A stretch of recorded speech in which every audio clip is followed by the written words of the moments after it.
weren't able to see clearly inside your heart. You've had me in deep hypnosis, and I asked you not to do that.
Very beautiful girl. He was able to hypnotize you. As if you'd awakened from a horrible dream.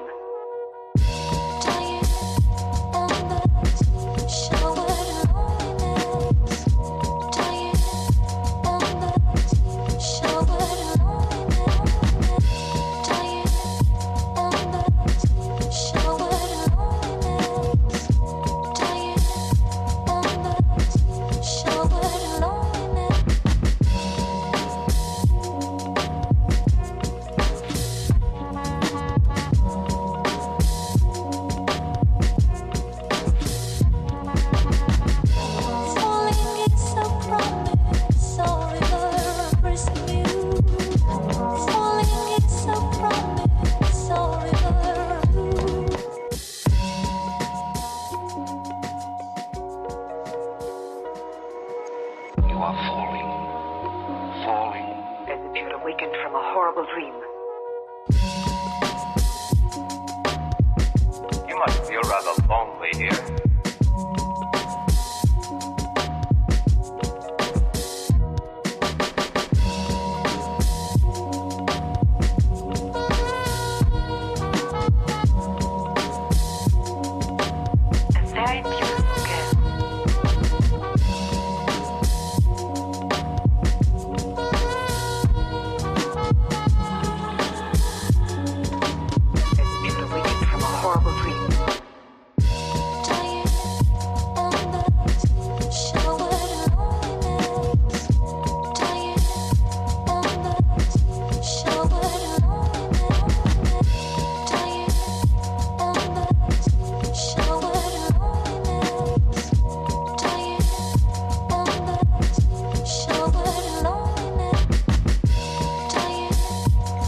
In my pajamas, obviously.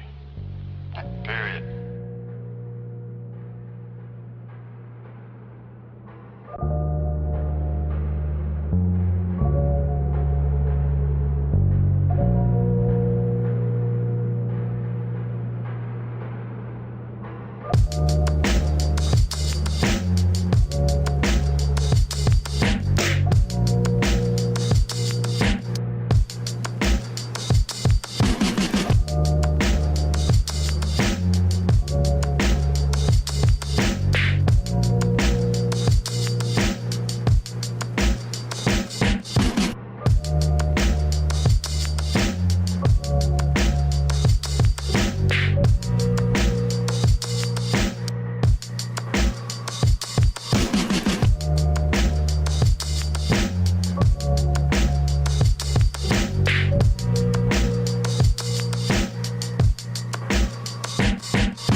much paralyzing terror. Though the golden light of late afternoon gave the ancient roofs and decrepit chimneys an air of mystic loveliness and peace, I could not help glancing over my shoulder now and then. I would surely be very glad to get out of Malodorous and fear-shadowed Innsmouth.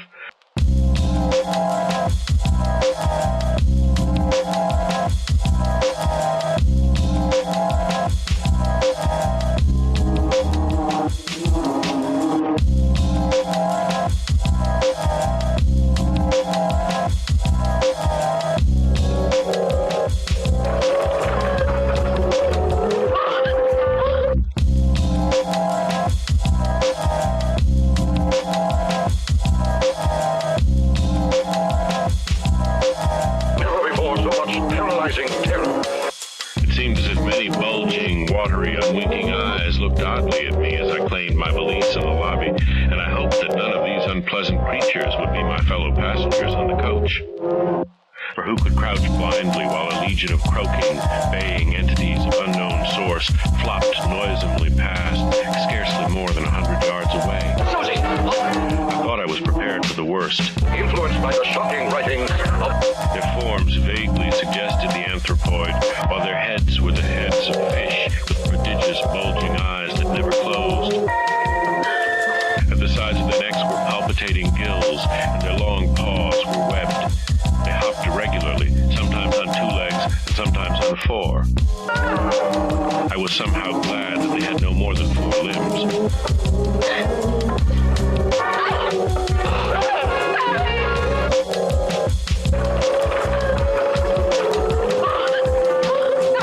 Their croaking, baying voices, clearly used for articulate speech, held all the dark shades of expression which their staring faces lacked.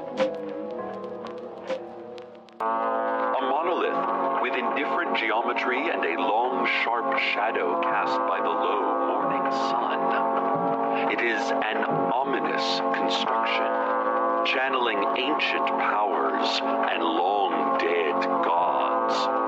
Perhaps it is even connected to our primordial extraterrestrial ancestry. And now, just a few days before Christmas, this looming dark stone shows up mysteriously in the night, casting scornful shadows across both our dreams and our primitive understanding of the world.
Y'all scared.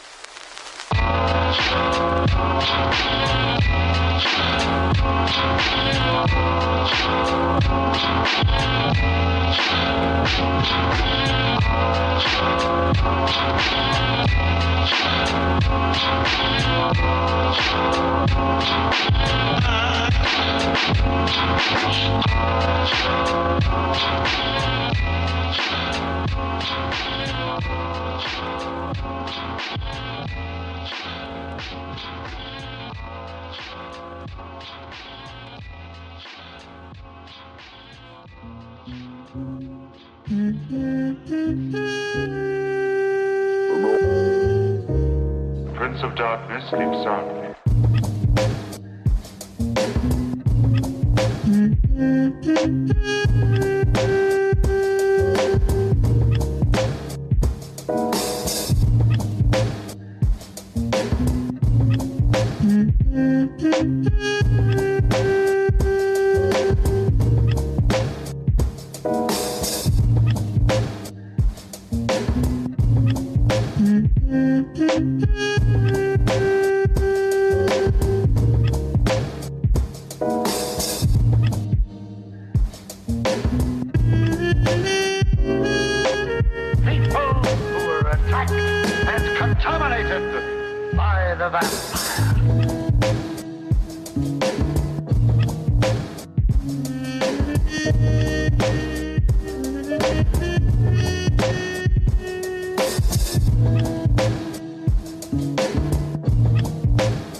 The gruesome vampire who terrorized the people in the mystical regions of Transylvania.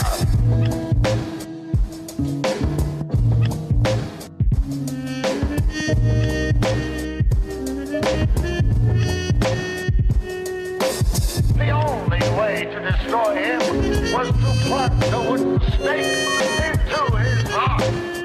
May God have mercy on my soul.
Hey everyone, Swordsman here. Welcome to the Crimson Sakura Lounge. Come on in, my dear friends. There's a chair and a drink waiting for you. So today has been a bit hectic today, but I decided still no time like the present to keep on streaming. And it was a little warm today, strangely enough. Saw a lot of butterflies flying around. It's usually getting to that time of year where the monarch butterflies migrate to the south for the winter. Even though technically we don't do winter here. There's only 2 seasons in this desert. Everything gets hot, and then everything dies. Those are our seasons here. Still, it was a pleasant change of pace for the usual tumbleweed or cactus I see every now and then. In fact, I get kind of tired of seeing those every time. Well, anyway, I'm sure you all want to know what we're going to be doing today. So, today we're going to be playing a very interesting game that it's been on my list for a while. Now, I did say that I wanted to play a indie game based on a little around Resident Evil. And a lot of people ask me, well, if you're going to do that, why not just play Resident Evil? And to that I say, I actually already covered that game a long time ago. Well before I even became a VTuber. So I feel like just doing that would be beating a dead horse. But just in case you guys feel like I still need to do it, just so that you guys can see that I said I did it, then I will do it in the near future. But for now, though, I'm actually playing a game that has been on my wish list for the longest time. And not only is it a game that is like Resident Evil, but it definitely has more than a few influences. Not just the game design and its use of pacing,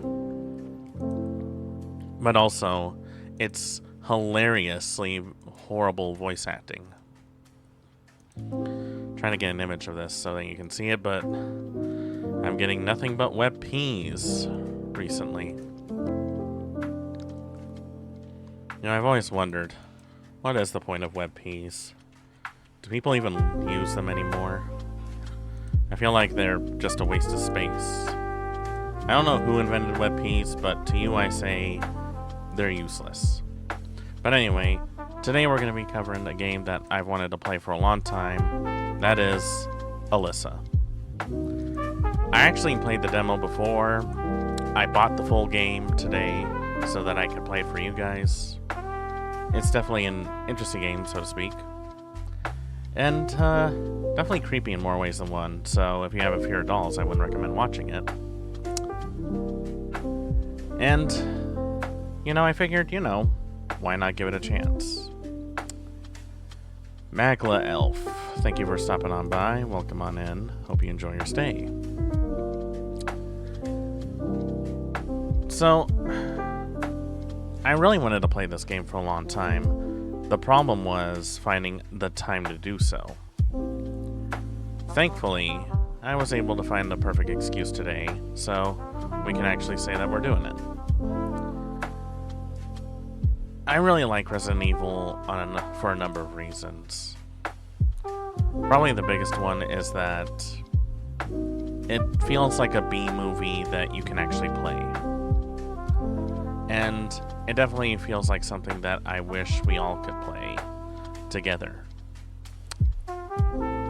There was a game called Resident Evil Outbreak, which had co-op, but unfortunately that game has been abandoned by Capcom for so long, with many fans begging for a remake, and yet we never got it.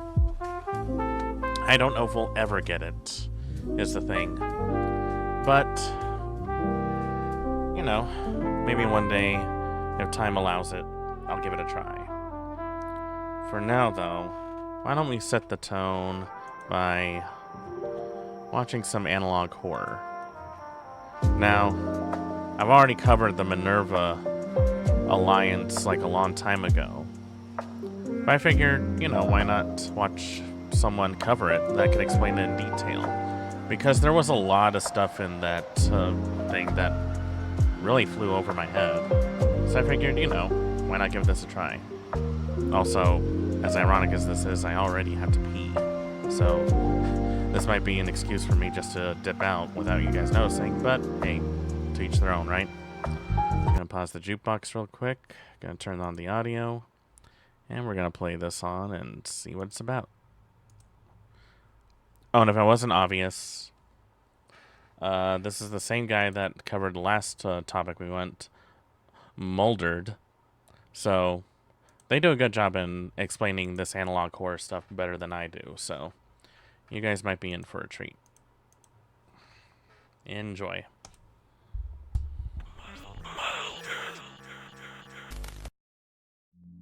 Cursed game shows. Anyone else catch the Serial Experiments Lane reference at the beginning?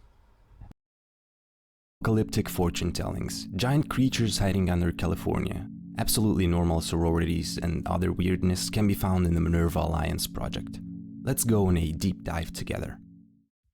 Hello everybody, I hope you've all had a pleasant holiday.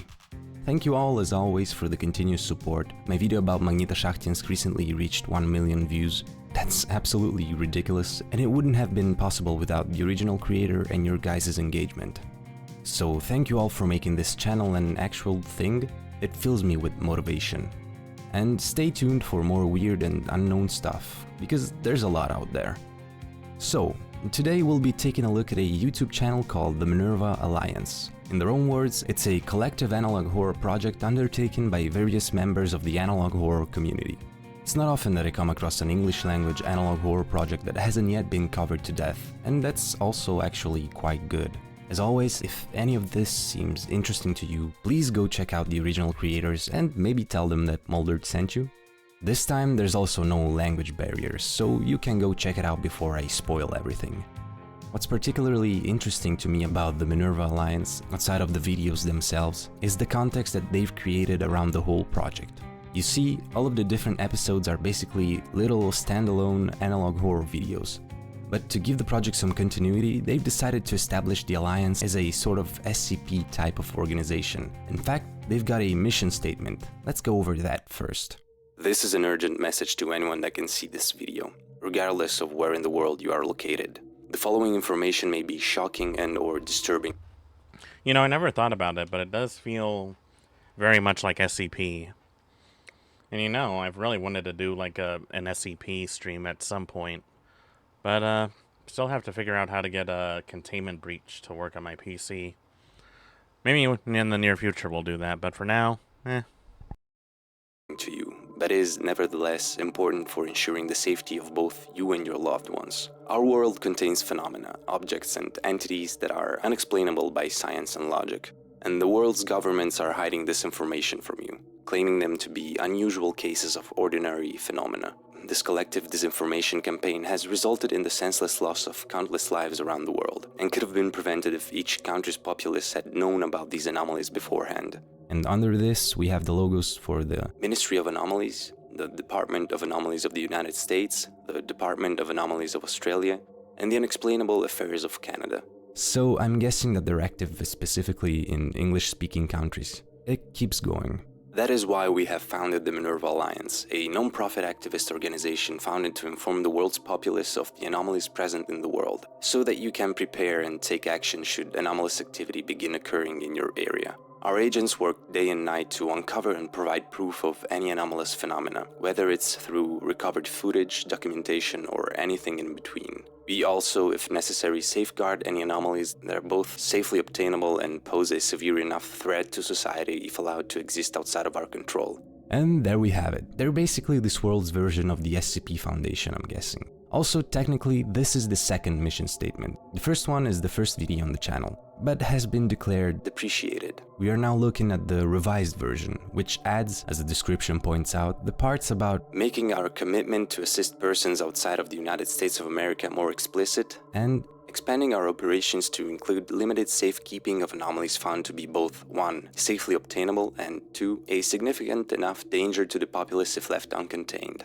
It is time that we as citizens of our respective countries stop being kept in the dark about phenomena that could threaten the stability and security of our daily lives if left unchecked. It is time to expose the truth that many have worked so hard to conceal and deny. you know, if people kept it a secret for a reason, maybe it's a good idea not to go hunting for it, if you know what I mean. I mean, have we not learned our lesson from the Call of Cthulhu series? Knowing actually ends up being worse off. So the more you know, the more you're screwed. At least that's how I see it. Follow this channel and our related accounts for more information and news regarding the anomalous. You deserve to know the truth, and we are committed to provide this information to you. Stay safe and stay strong. The Minerva Alliance. So this serves as a sort of through line for the uploads, preventing them from seeming like totally self-contained shorts. I think it's always a good idea with these kinds of projects to give them at least some sort of continuity. It also kind of reminds me, outside of SCP, of something like the Magnus Archives, for those that know that one, their role being as sort of archivists of these supernatural phenomena. So now let's move on to the actual horror uploads. Video 1. Mr. Know-It-All's Game Show Spectacular. The project starts off pretty strong. This supposedly recovered footage was published by Little Sisters Entertainment. We get the title card. Mr. Know-It-All's Game Show Spectacular. Fun for family and friends. Then we get some rules. Oh lord. Listen, I'm not afraid of clowns, but those lifeless beady eyes definitely make me uncomfortable. So basically... Look at this clown. You guys tell me. Would you want a clown like this in your little brother's birthday party? I wouldn't. Basically, it's a game played in 3 rounds, in which we'll get some questions to which we'll have to answer in a given amount of time. Ready to find out who's the Mr. Know-It-All of your group? Let's begin. The first round is in the form of multiple choice questions. We have 6 seconds to answer, and it starts out pretty basic. Question 1. There are 3 different kinds of consumers in an ecological system. Carnivores, herbivores, and... Obviously, the answer here is B. Omnivores. Question 2. How many rings make up the symbol for the Olympic Games? And again, pretty easy answer. 5. Question 3. In the book Charlie and the Chocolate Factory, who was the first to be ejected from the factory tour? And unfortunately, the first thing that came to mind for me was the Johnny Depp movie, and I immediately thought, Fat Poop Shoot Kid. So yeah, Augustus. Fat Poop Question Shoot 4. Kid. Which of these countries is That's what I located call the him, closest too. to the equator? It's Panama. Then we get question 5. What are the roots of the following equation? Listen, even if I didn't absolutely suck at math, I wouldn't have been able to get this one. It's answer A. Pretty out of left field. Then we get to round 2. Fill in the blank. We got 6 seconds to answer. Finish the following quotation. The only thing we have to fear is... Fear itself. I always run but never walk, murmur but never talk, have a mouth but never eat, and have a bed but never sleep. What am I? And to be honest, I was already checked out at this point and had no idea. The answer is a river. In order, name the first 3 letters of the Greek alphabet. And this one's also easy. Alpha, beta, gamma. Then we get another strange question. How are you feeling today? Okay. Fine. I guess. When you disappoint your parents, what do they typically do to you? And the answer is just... I understand. With this guy winking at us. Alright, moving on. Round 3, lightning round. We only have 3 seconds to answer. The blank of a boat steers in the water. Rudder. Water is composed of 2 blank atoms and 1 oxygen atom. Hydrogen. The American Revolution started in 1775 and ended in... 1783. We then start getting flashes of a hypnotic spiral, and the game gets quicker and weirder with every question. Cannibalism.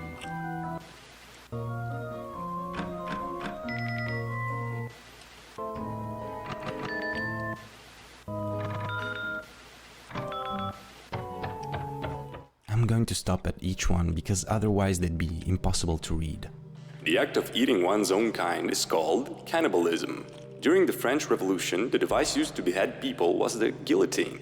On average, how long can one survive without air? 3 minutes. The color of the alert that is issued when children go missing is called Amber. Amber Alert. The response people have when flooded with adrenaline is called fight or flight.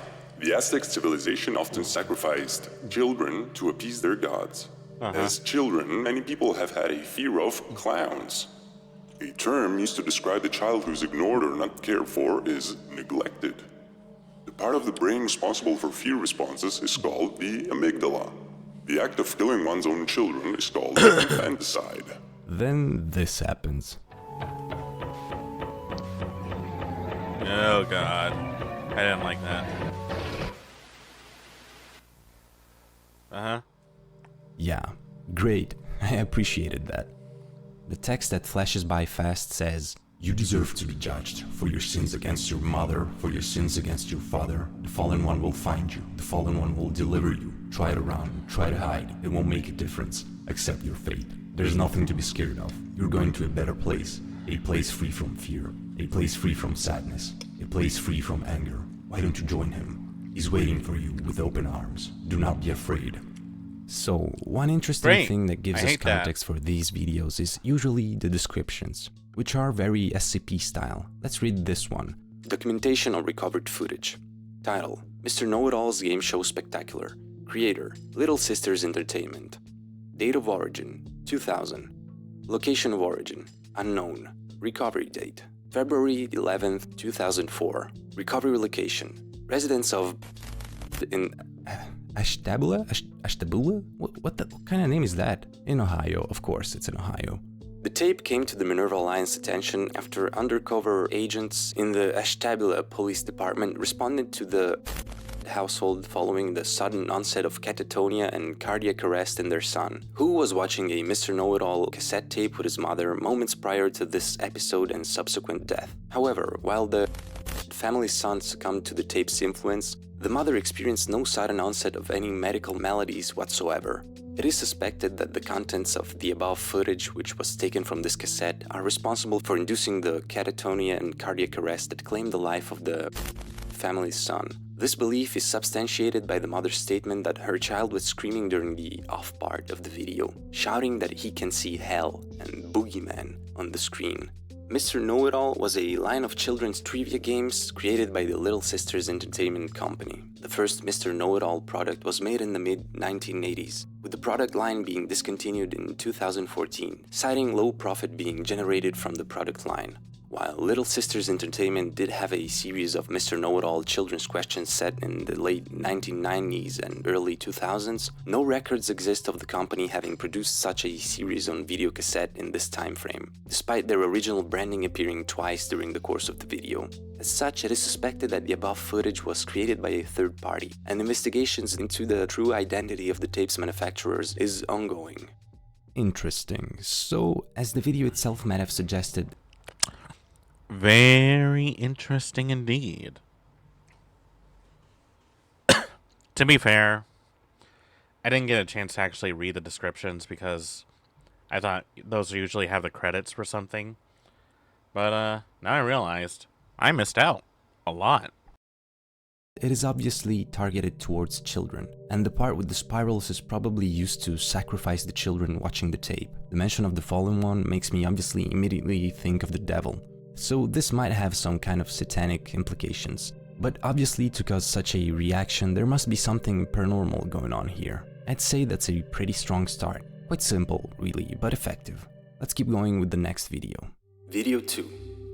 Pegasus Neuralink promotional video. Let's start with the description this time. Documentation on recovered footage.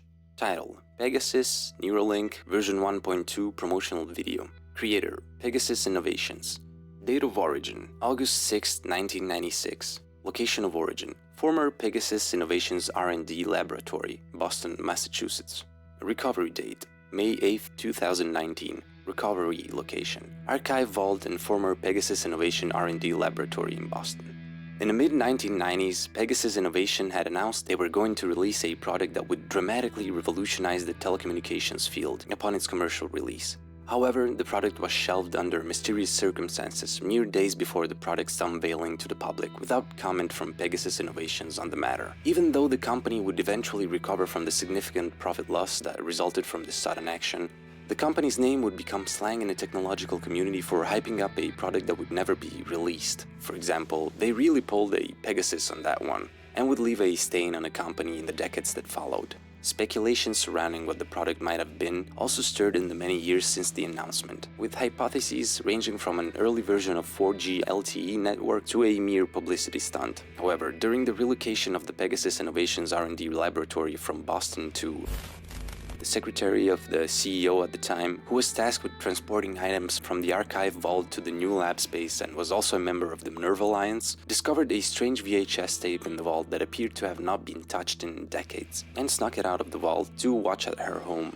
Upon viewing the tape's content, she immediately turned over the footage to the Alliance for review. It appears that this tape was a sales reel from the unreleased Pegasus product from the mid-1990s, as well as hinting at a reason why the product had been suddenly shelved without warning.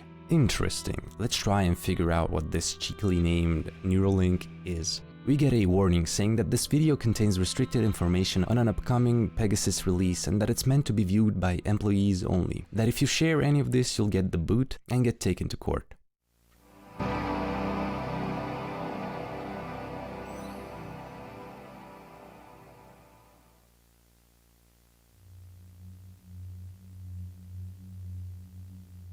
From the following text, we gathered that the Neuralink is tied to personal communication, just like the description implied.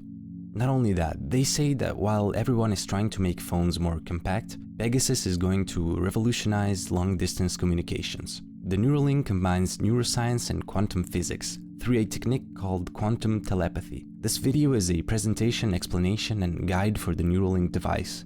Most modern communication technologies use electromagnetic waves to transmit information from one location to another. These can be disrupted by environmental factors such as weather and distance.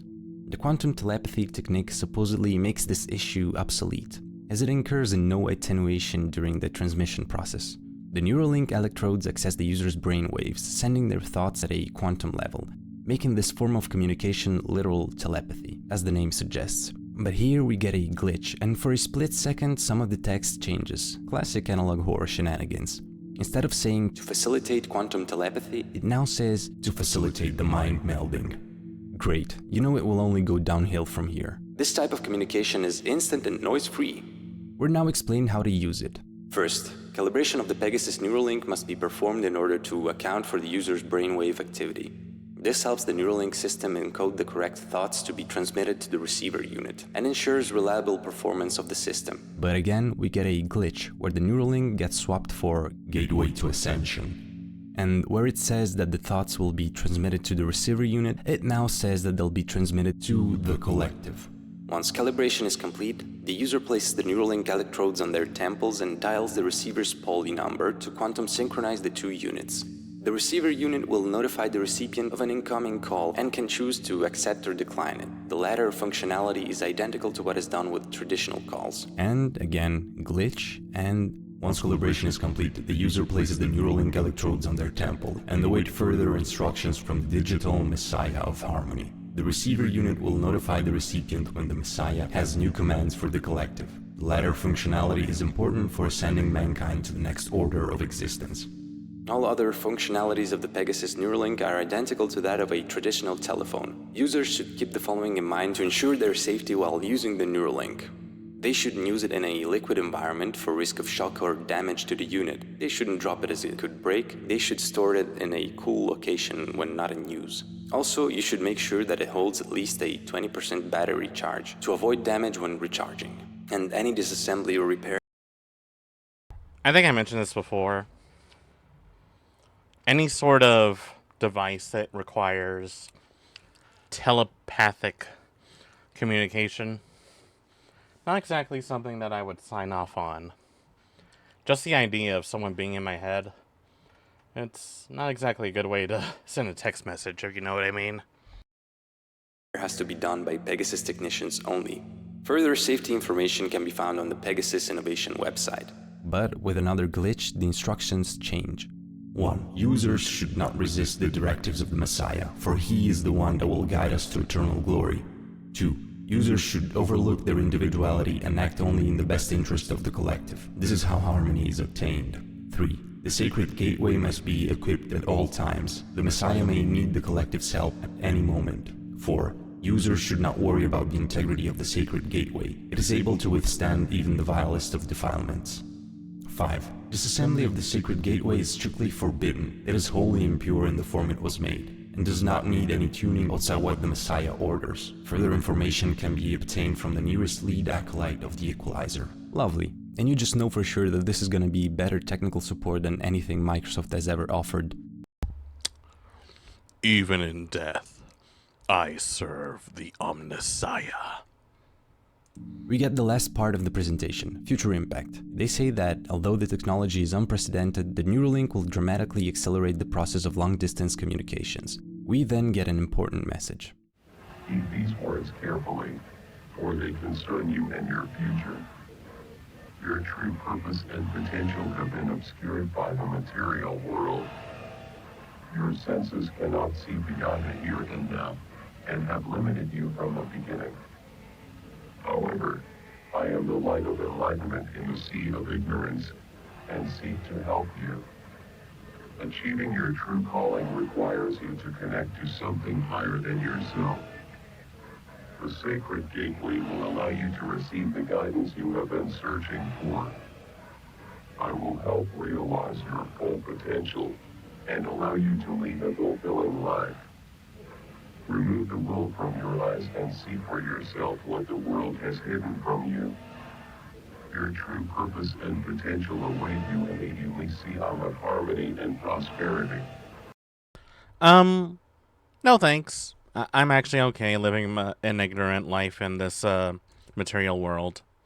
I don't really need to explore that any further. Thank you. I'm comfortable in hell. Thank you.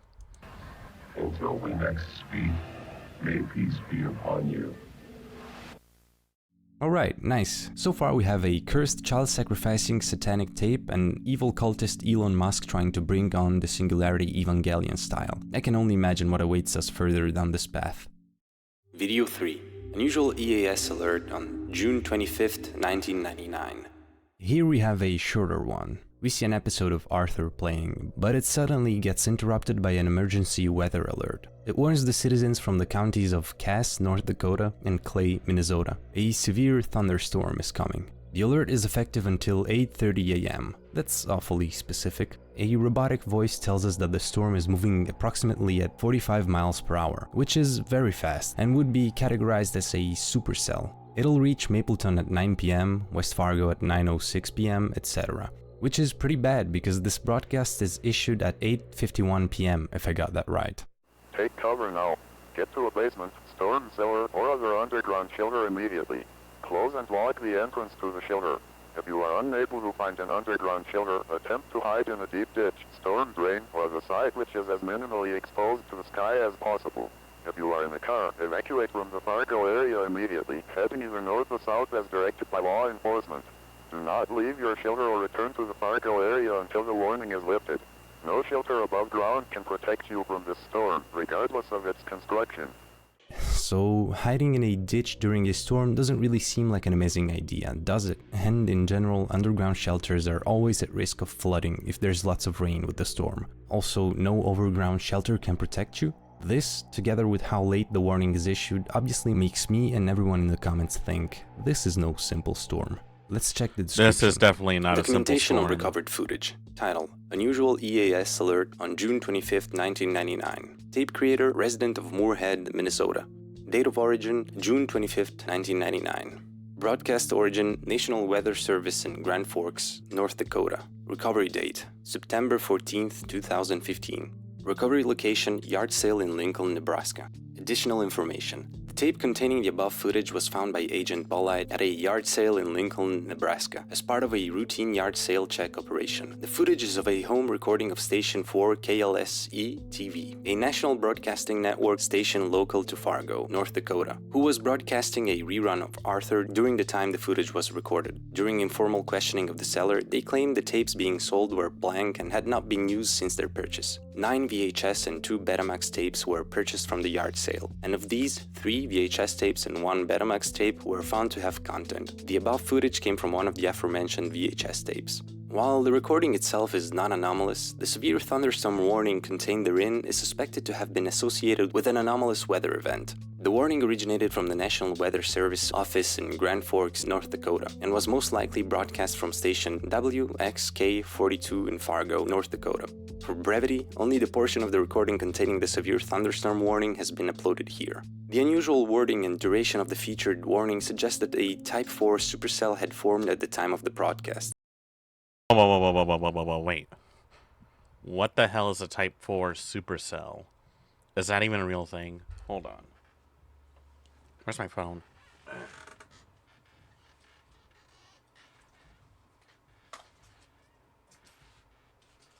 I know. What kind of a streamer am I if I don't have my phone on 24/7? To that I say, I don't live my life on my phone.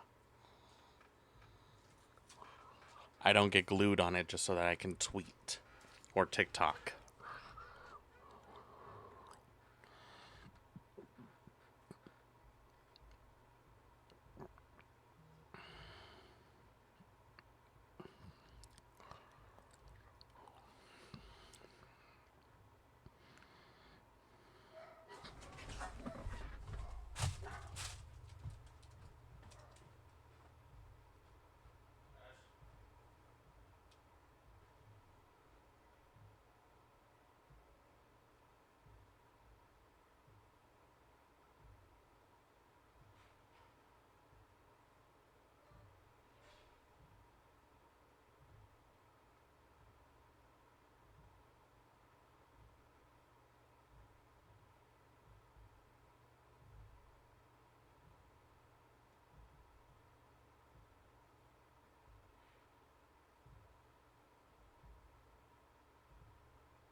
Sorry about that, folks.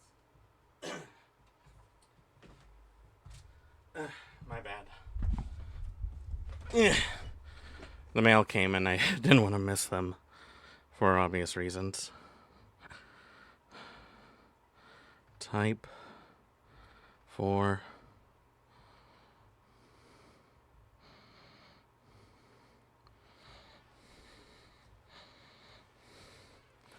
Oh.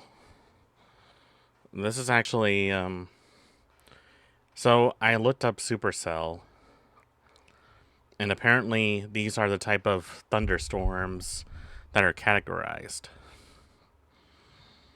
So let's see. Supercells often create more dangerous weather than other than severe thunderstorms. Let's see.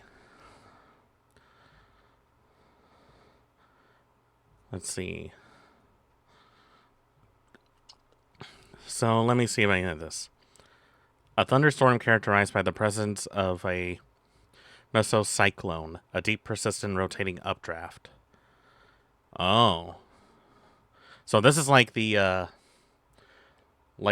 early categories of a tornado about to be coming in. That's actually kind of scary. And there actually are quite a few of them. A high number of supercells are seen in many parts of Europe, as well as the tornado corridor of Argentina, Uruguay, southern Brazil, and Paraguay. Supercells can occur anywhere in the world under the right pre-existing weather conditions, but they are most common in the Great Plains of the United States, in an area known as Tornado Alley. Huh. So this was actually a really bad thunderstorm that was on its way to becoming a tornado. Fortunately, I never had to experience a tornado in my life. We've had a number of tornado warnings in my town, but we never had one that ever passed by, which I'm thankful for. And hopefully I'll never have to live to see a tornado.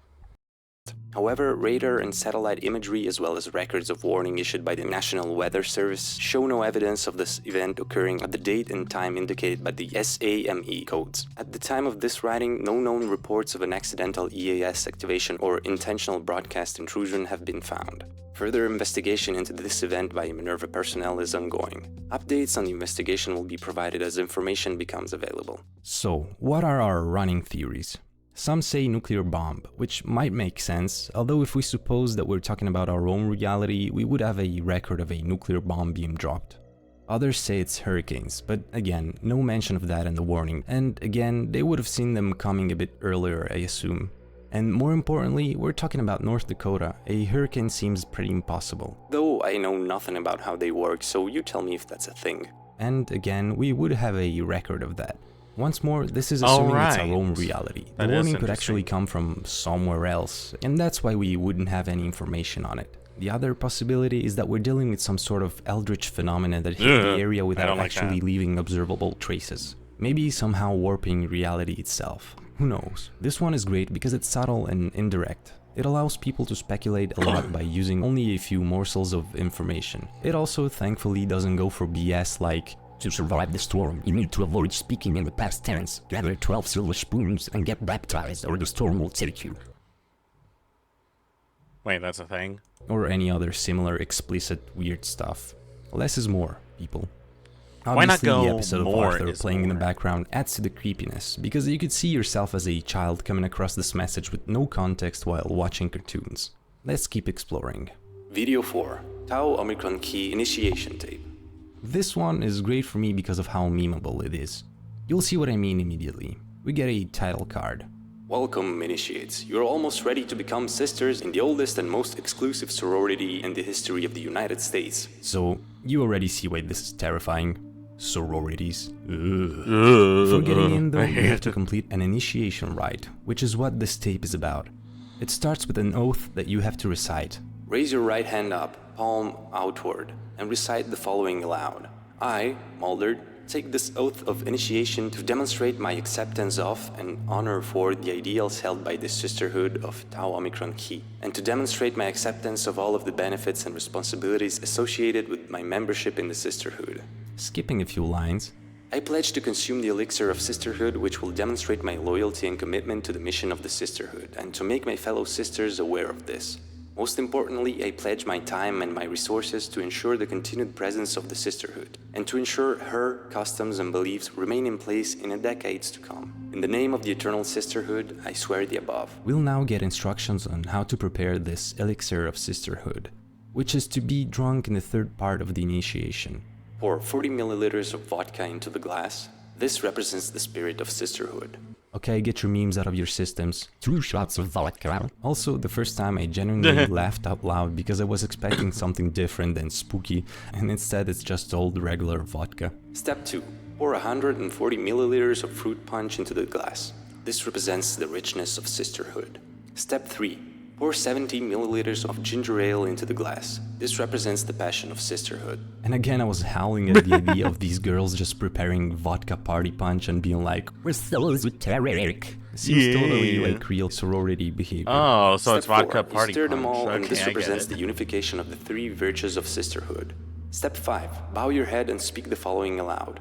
Sister on high, may the following actions be proof of our unwavering commitment to you and to the sisterhood. Step 6. Cut your hand with the knife provided and put 3 drops of blood into the glass. This represents the bond of sisterhood. And there we have it. We were all waiting for this. You knew it, I knew it, moving on. Step 7. Put 3 drops of blood into your neighboring sister's glasses. This represents the blood bond you will share with your fellow sisters. Yeah, and get hepatitis. Step 8. Using the provided syringe, obtain 5 milliliters of fluid from the vessel of life in the center of the table. What? Step 9. Inject 5 milliliters of life essence into the glass. This represents the eternity of the sisterhood. Step 10. Allow all ingredients to settle. You will consume this mixture in a few moments. Consume the elixir of sisterhood and watch the screen. Do not look away from the screen. As we get again a bunch of fast-changing text that says, we siphon the ichor of youth, so we can discover the truth of what our full potential is and why we could not achieve this.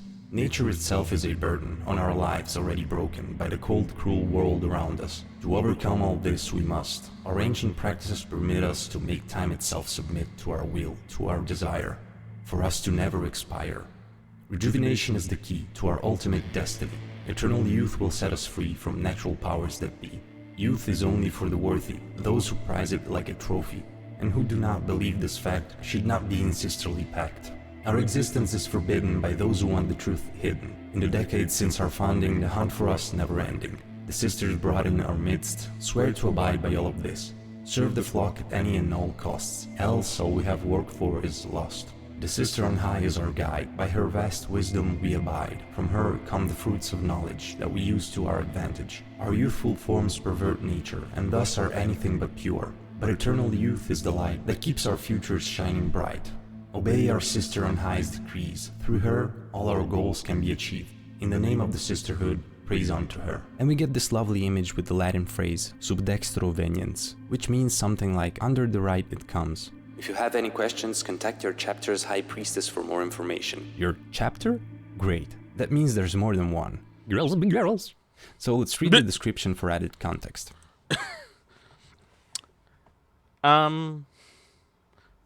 I don't like where this is going. Like, okay. First off, the thought of a sorority doing this kind of thing is already creepy enough. Second, what part of that is supposed to make me feel comfortable? It sounds like you're all afraid of dying, is what it sounds like. And you promise eternal youth, but only to the people who really deserve it. Sounds a little sus. And the fact that there are chapters suggests that there's more than one of these, which is insane. Tape creator Tau Omicron Chi, non-Pan-Hellenic social sorority. Date of origin unknown, mid-1990s suspected. Location of origin unknown. Recovery date November 13th, 2019. Recovery location Tau Omicron Chi, Beta Tau Chapter House, Cypress Valley College, Virginia. Additional information. On November 11th, 2019, the entirety of the Beta Tau chapter of the Tau Omicron Chi sorority seemingly vanished overnight, with no indication of where they vanished to or why they vanished to begin with. While no evidence recovered from the chapter house could indicate where the former Tau Omicron Chi sisters may have vanished to, evidence recovered from the scene does link them to anomalous activities they might have been practicing for some time prior to their disappearance. Specifically, recruitment brochures and an initiation video featured above, recovered from a hidden storage room in the chapter house, are the strongest pieces of evidence supporting their potential involvement in anomalous activities. Analysis of college and chapter records, as well as informal interviews conducted with students at the faculty of Cypress Valley's campus about the sorority, have yielded additional information of interest to Minerva agents. One student interviewed stated that the sorority was notorious for throwing the wildest and loudest parties on campus,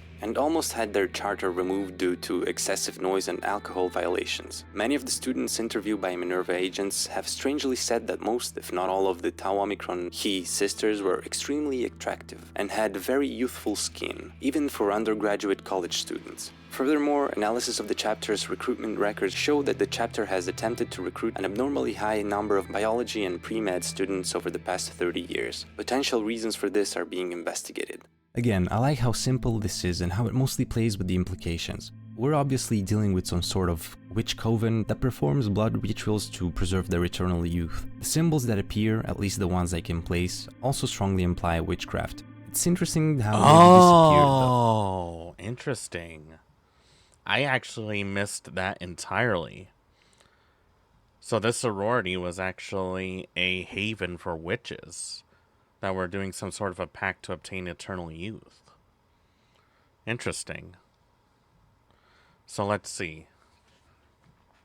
We got potential satanic worship, a sort of tech priest that's doing something that is about to pretty much wipe out humanity Evangelion style.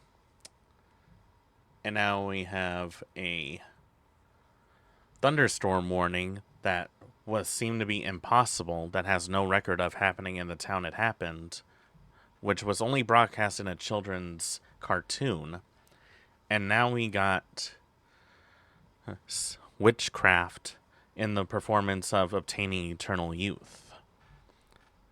Like, this is a lot of stuff, and definitely something that would be expected in SCP. Oh, maybe they've ascended to the next step? Who knows? I'm noticing so far a concrete presence of these higher beings in the videos, like the Messiah of Harmony, the Fallen One, and now the Sister on High. It's quite interesting, and if we actually take these videos as being connected by the same universe, it's as if different higher and probably demonic entities are basically all toying with humanity in their specific ways, which again reminds me a lot of the Magnus archives. Let us continue. Video 5, Madame Claire, the Psychic Savant. I'll tell you outright that this is my favorite one. And what do you know?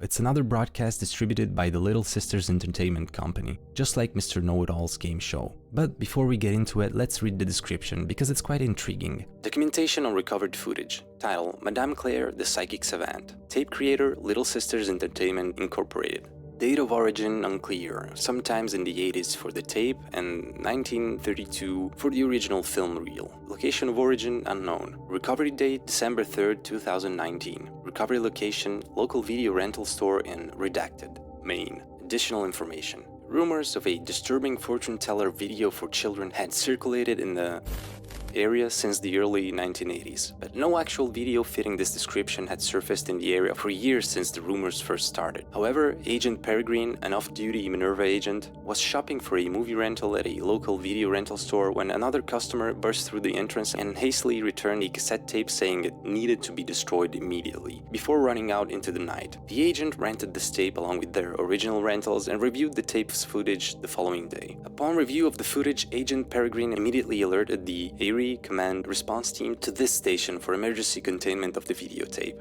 A review conducted by the Erie Command audiovisual specialists has deemed the video to be a Monarch-class temporal anomaly, and Erie Command has declared that this footage is to be viewed with extreme caution. While no major ill effects should result from viewing this footage, it is recommended that the targeted memory wipe treatment be followed after viewing the footage to reduce the likelihood of a causal loop being created in our timeline. Contingency plans to reduce a timeline derailment scenario to prevent the events shown on the tape from occurring are currently in development at this time. Wait, so now we're dealing with timelines being interfered? This is starting to get bizarre. This one seems to lean heavily into the SCP aspect of the project, especially with the mention of memory wiping. So let's see what all of this time anomaly stuff is about. We get the title card, and immediately after, a slow zoom towards a crystal ball on a table in the dark. Here we see the titular Madame Claire, who is actually voiced, which is always great to hear. Why, hello, dearies. I am Madame Claire, and welcome to my tent of fortunes. She tells us that she's been traveling the country and telling the fortune of ordinary people like us and the richest and most powerful men alike. Now we can witness her abilities. We start first of all with the horoscope. I'm not going to read all of them, but here's the first one to give you an example. Your energy and confidence will be on full display today. You might also be more adventurous and take on that daunting task that you've been putting off for a while. However, be extra wary, as your drive to get ahead in work may affect your relationships with those close to you, and they might not be around for as long as you think. So, outside of the typical generic horoscope babble, if we read them all, we notice a peculiar pattern in their last sentences. Taurus, some unexpected events may occur in the future, and you'll need everything you've saved up on to get through them. Gemini, consider taking advantage of your connections now, as they may vanish at a moment's notice. Cancer, take the time to show how much you care for everyone close to you, as things may not stay the same for you all for too much longer. And so on and so forth. All of them end with a foreboding sentence telling us that something pretty bad might happen soon enough. The second part is a tarot card reading. The first card is the Sun. Your past, while it had your fair share of hardships, was filled with enough joy and encouragement to help you get to where you are today. Then we get the Wheel of Fortune. Whether your current life is thriving like never before or struggling to hang on, a major turn of events is coming to change your daily routine. And finally we get the Tower. Unfortunately, this turn of events will bring about more obstacles and challenges in the near future. Prepare yourself in advance to get through them as painlessly as possible. So, here we go again with the foreboding talk.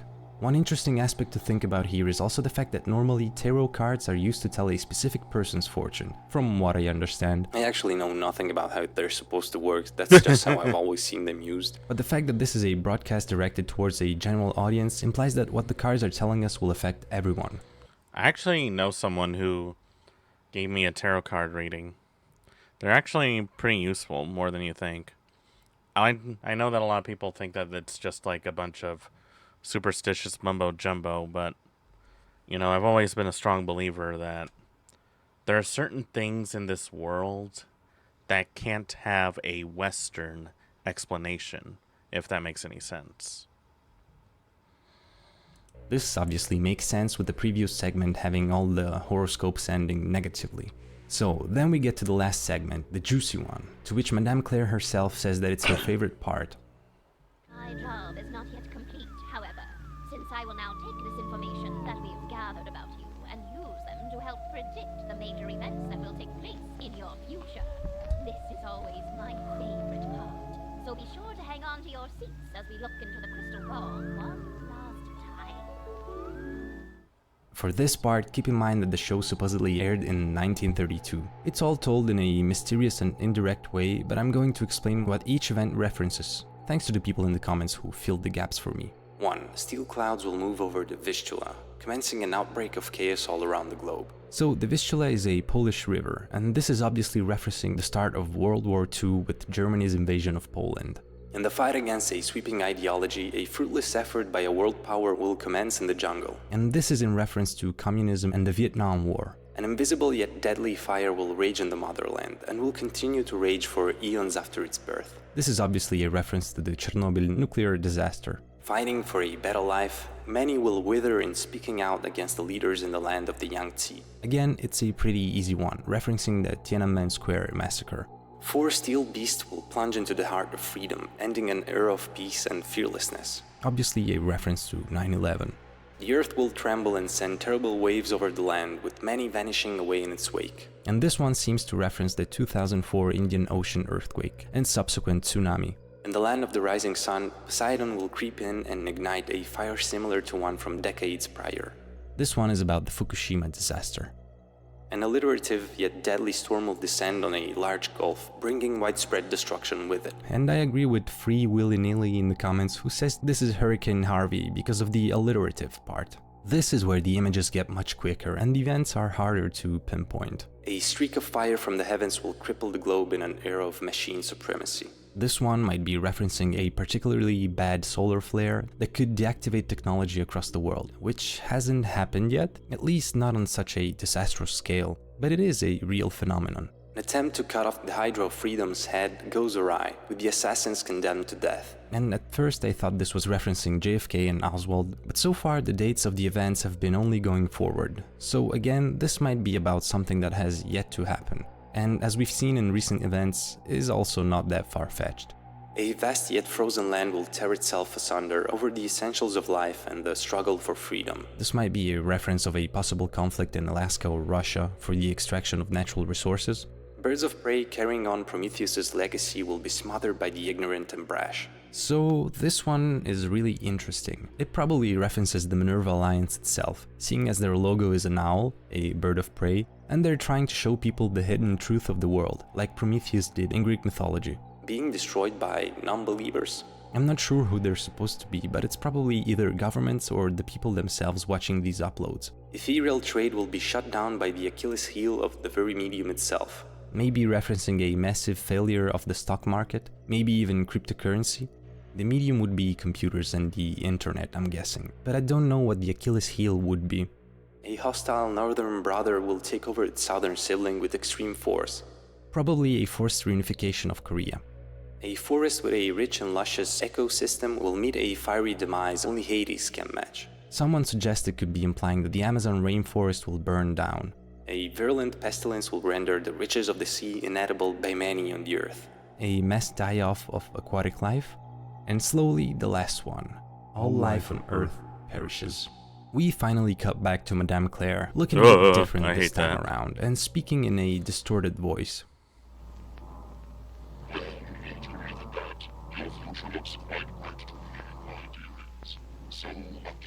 It's hard to tell what she's saying, but it seems like she's just ending the episode, signing off and telling us to come back again. So, a few thoughts. Many seem to think in the comments that the ending card with all life perishes and Claire looking now creepy and distorted is a bit much and ruins the immersion. I get where they're coming from and I agree to some extent, but for me, it's more about how it's done. Seeing as all of these are more or less self-contained episodes, I don't mind having them go a bit into the explicit horror imagery and atmosphere. And the way it's been done so far has been cool and stylish enough in my opinion, so I'm not gonna complain. I do get the immersion thing, but for me that's not really an issue, seeing as I already know it's a horror project on a YouTube horror channel. That's much more important something like the Forbidden Files. By the way, check out that video please, okay? Thank you, love you. Where the footage looks so authentic that it can make you question its origins. What's more interesting to me is the way that this little piece can make you think much deeper about its concept. If we look at many of the famous prophets in history, many will look at what they've said and be like, see, they predicted it. And that's obviously bull, because what they've said is generic enough to be applied to the right occasion. A broken clock being right twice a day kind of thing. What's fun here is that I found myself doing the same with Madame Claire's last predictions, before realizing that they weren't referencing events that have already happened. I mean, the world is so crazy even right now that when we put everything in perspective, none of the made up things here seem that far-fetched. And we've definitely seen similar stuff happen, so yeah. The psychological part of this, so to speak, works quite well if you ask me. So, the next few uploads are actually all audio logs from the same missing persons case. I won't cover these ones because I don't want to break up the pacing of the video too much, but also because I agree with what many of the comments say. The protagonist sounds way too much like he's reading a script instead of freely talking and making audio logs. I felt like that was the case too, but it was still well done, I thought. Started on a 4-day backpacking trip on the Pinewood Trail. Tell me process and work through some things before heading out to college in the fall. I'm recording this because I wanted to have something to help me remember the experiences I'll have on this trip. It pretty much sounds like that time that Iceberg Boy decided to act, as he called it, on Creepcast. It just kinda makes me cringe a little bit. The story itself is actually interesting though, so if you wanna check it out and what I've mentioned doesn't bother you, go ahead. Video 6. Unusual Ad Council PSA, June 3rd, 1998. This one's very short and my least favorite from the series, so I'm not gonna go too in depth. Basically it's, as the title suggests, a PSA, in which a voice tells us that across America people get together to share life's most treasured moments, but that there's a small but powerful menace that can bring all to an end. And it shows us this. The only thing that we can do is spend time with those we care about, because we never know how much we have left and when it will happen. And we're shown this badly edited picture of a man sitting in a chair, covered in growths. That was I don't know who this is. If you do, weird. please let me know. The description doesn't tell us much that we don't already know. Tape creator, resident of Huntington, West Virginia. Date of origin, June 3rd, 1998. Location of origin, residence of in Huntington, West Virginia. Recovery date, July 17, 2004. Recovery location, at a Goodwill donation center in Huntington, West Virginia. Additional information. While recording an episode of Hollywood Tonight on the evening of June 3rd, 1998, a resident of Huntington, West Virginia recorded an ad console PSA that people who claim to have seen said was extremely distressing and disturbing, unusually so for the ad console. The above PSA warns of an unidentified parasitic organism that is, given the language used by the PSA, very commonplace and guaranteed to be fatal should the organism activate in the human body. The video's narration states that the viewers should spend time with their loved ones as much as possible before this organism metamorphosizes, but at no point elaborates on what the organism is, what its infection vectors are, or how long it takes for the supposed metamorphosis to occur in humans. After the conclusion of the PSA, many viewers called the ad console demanding answers regarding what the PSA was referencing, and that the PSA be pulled from the air, citing that the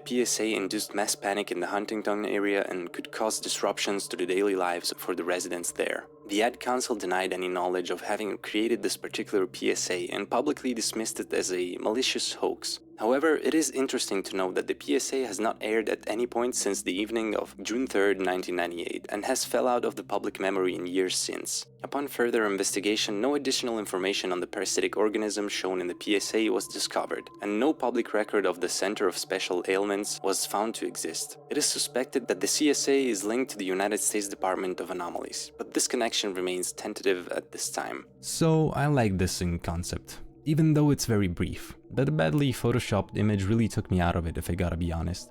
What makes it worse is that this was made by Remy Abode, the person behind Gemini Home Entertainment, a series that I love, so this was kind of disappointing to me. I don't know, maybe I just don't get it. Video 7. Quaking I don't and get it shaking. either. Earthquake safety real.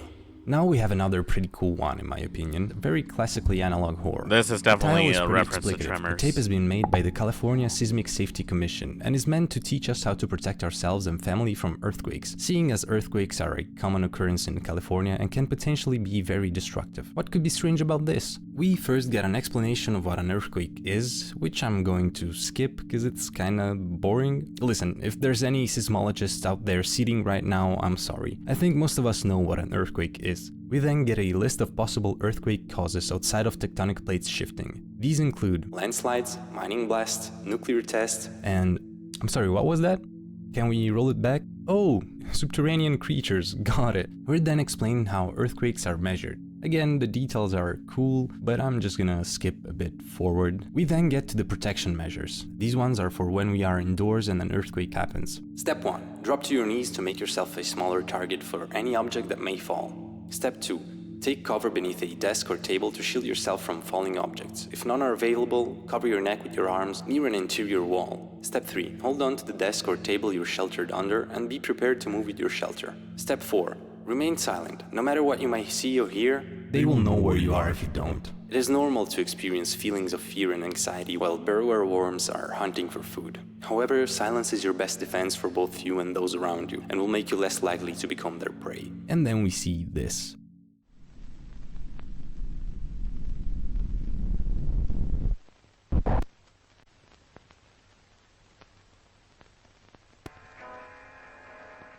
We get some thanks and... Any questions about any topic you've seen today can be directed to your presenter or the nearest Seismic Safety Commission office. Oh, that was something. Yeah, I have several questions. I have a lot of questions. Let's check the description. Date of origin 69, and recovery date June 29th, 2020. Recovery location classroom in an abandoned schoolhouse in Windy Sands, California. Additional information. While en route to an unrelated task further upstate, Agent Sparrow drove through the abandoned town of Windy Sands, California, and would have gone through the town without a second glance had they not discovered mysterious holes in and around the area.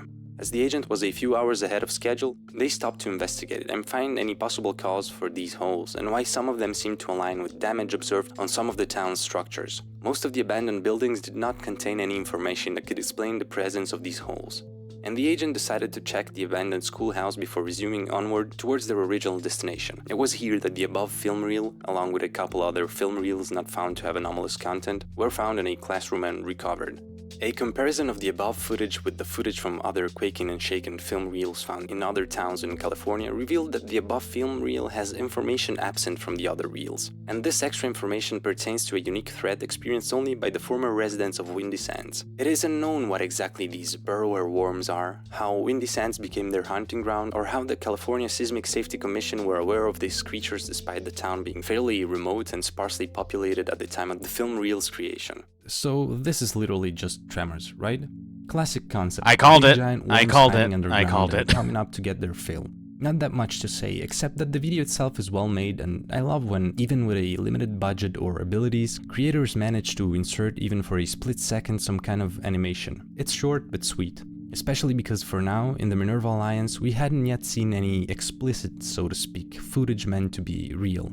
Also, earthquakes in general are terrifying, and for me the imagery of giant mysterious holes in the ground is always effective. While watching Raised by Wolves, I couldn't stop thinking about those seemingly infinitely deep holes. Insert holes jokes here.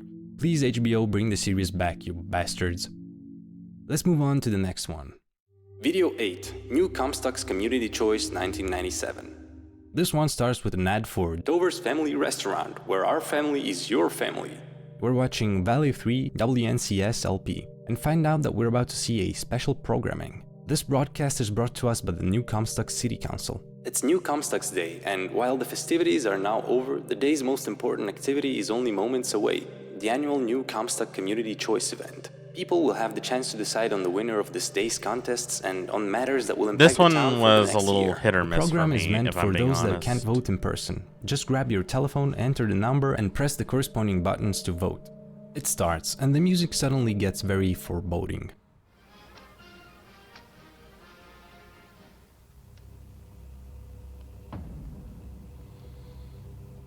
Issue 1. Please indicate which establishment served the best dish at the cookout competition. And obviously the aforementioned Thurs family restaurant wins. Issue 2. Please indicate which art piece was the best in the Community Arts and Crafts Showcase. And New Comstock, Then and Now, wins. Issue 3. Please indicate which finalist performed the best in the Miss New Comstock beauty pageant. And my girl Nicole gets the win. Issue 4. Nice. Please select one candidate for the title of Bestower of Honor. And my guy Richard gets the win. Lucky fella. I bet it's only because of that sick-ass restaurant he's got.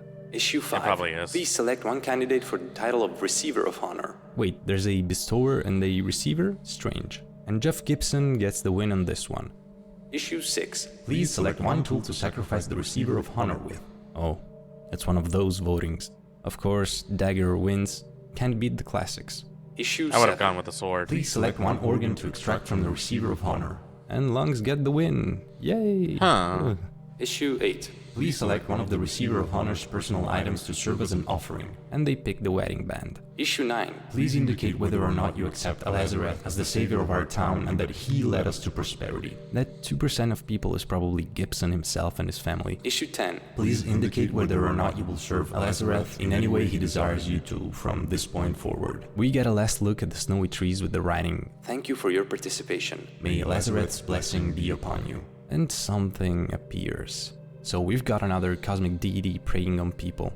They seem to really be sticking to the theme. What does the description tell us? The tape creator is a former resident of New Comstock, Tennessee.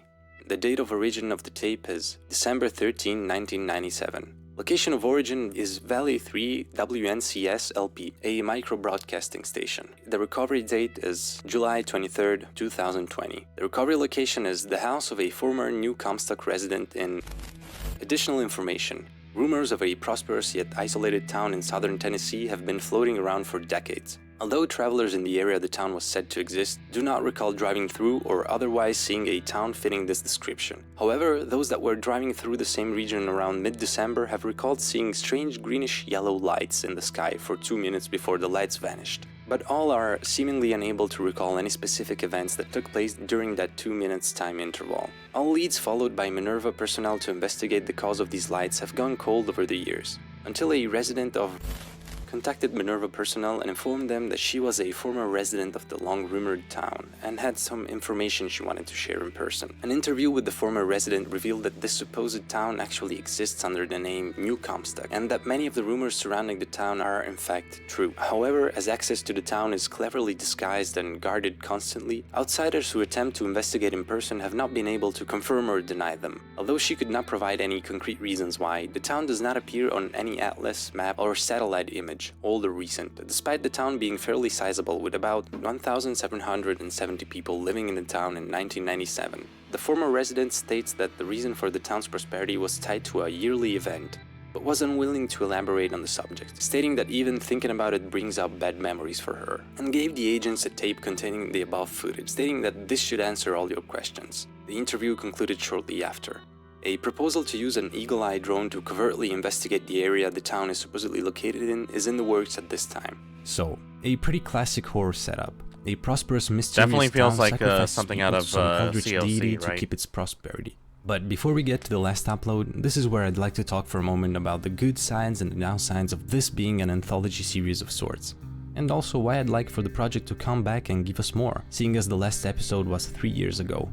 I really like the fact that these are different analog horror creators coming together and creating short morsels of horror in their own style, using their own concepts and visuals. And I also enjoy everything being tied together by this SCP-like organization, trying to archive and research all of these anomalous happenings. It makes the viewer's experience constantly varied and unpredictable. The problem is for me that while this does work well enough, with many of these shorts I keep thinking, damn, I wish there was more. Not because they're not cool on their own, but because the ideas they propose are actually intriguing, and I wish they were explored more. And that's where an actual series in the usual sense shines. We can get familiar with the world in which the action occurs, maybe even get to know some characters and actually care for what happens to them. The puzzle part of analog horror is always fun, and that's why I always tell you to check this stuff out before I spoil it and give you my theories.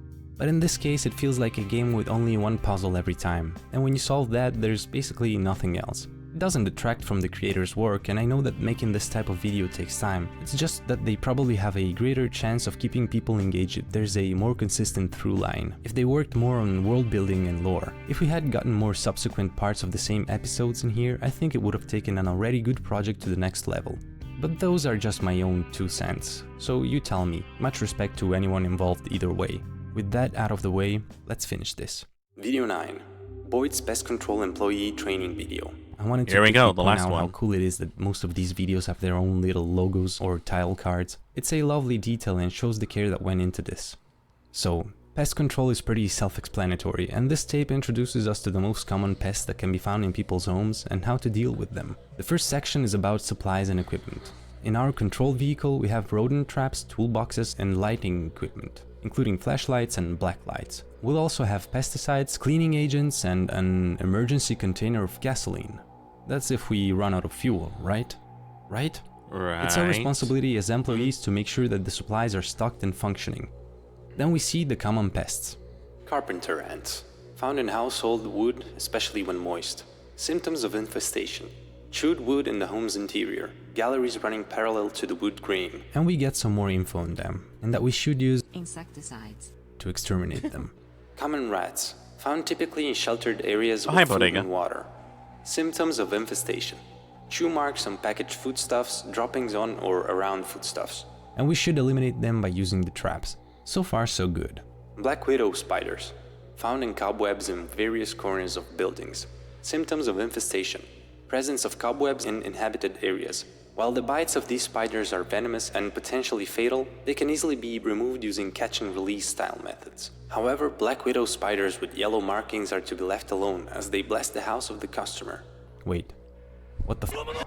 I didn't know black widows with yellow markings exist. That's crazy. Shadowmanders, found in dark areas near bodies of water. Symptoms Hold on, of I need to look at infestation. this.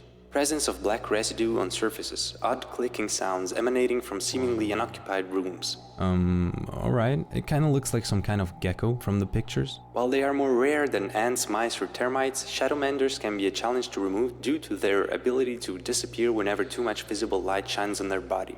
This ability serves as a camouflage for these creatures, and is unique in the animal kingdom. However, as these creatures are made visible by and do not react to UV radiation, black lights can be used to make shadowmanders visible, and can afterwards be captured using traditional animal removal techniques. Then we get section 3, special pests, as if the last ones weren't special enough. Disposal maw, found inside pipes and garbage disposals. Symptoms of infestation, frequent sink flooding, clogged pipes, abnormal sounds when disposal is turned on. Found within the plumbing of buildings, disposal maws can be difficult to remove depending on their location. However, if a disposal maw is located near the mouth of a sink, they can be carefully removed using a large pair of tongs to avoid bites and other injuries. Lovely. Is this where the Californian worms come from? Somebody threw too much protein down the drain and turned the Mojave Desert into Arrakis. Ectomole, found in houses occupied by the superstitious. Symptoms of infestation. Apparitions appearing inside the house, objects moving on their own, fog on the lower levels of the house. Ectomold is a non-toxic variant of black mold that has been linked to various paranormal phenomena in houses they infest, ranging from mild poltergeist activity to demonic possession of residents. Ectomold must be removed immediately upon discovery and is done as follows. Quickly obtain the emergency gasoline can from your service vehicle, pour the contents of the can around the lower part of the ectomold infestation, ignite the gasoline from a safe distance, flee the house immediately after doing so. Call the on-duty Boyd's Pest Control Supervisor and inform them of the incident. Ensure that the bodies of all occupants are charred beyond recognition. Lovely. I like the connection to black mold here, which has been theorized sometimes as the cause of paranormal activity reports, as it can potentially make people hallucinate. So here we have a literal ghost mold that actually explains the activities as being a real thing. Let's check the description. Documentation on recovered media. Title: Boyd's Pest Control Employee Training Video. Tape creator: Boyd's Pest Control, a small pest control chain. Date of origin: April 12, 1996. Location of origin: Boyd's Pest Control. Recovery date: May 26, 2020. Recovery location: basement of former Boyd's Pest Control location in. Additional information. Boyd's Pest Control was a fairly small pest extermination chain that primarily operated out of the Midwestern United States from the early 1980s through the early 2000s. with the chain ultimately going out of business due to poor financial management during the last few decades of the chain's operation. During the time of its operation, the company offered pest removal services for a wider range of common household pests such as termites, rats, and ants, to name a few. Those who contacted Boyd's for pest removal often regarded them as the best in the business, and had exceptional customer retention during the nearly 2 decades of their operation. Starting from around the late 80s and early 90s, rumors of the company dealing with unusual types of pests began to propagate in the communities Boyd's operates out of, although these were largely unsubstantiated and no proof was ever found supporting such claims.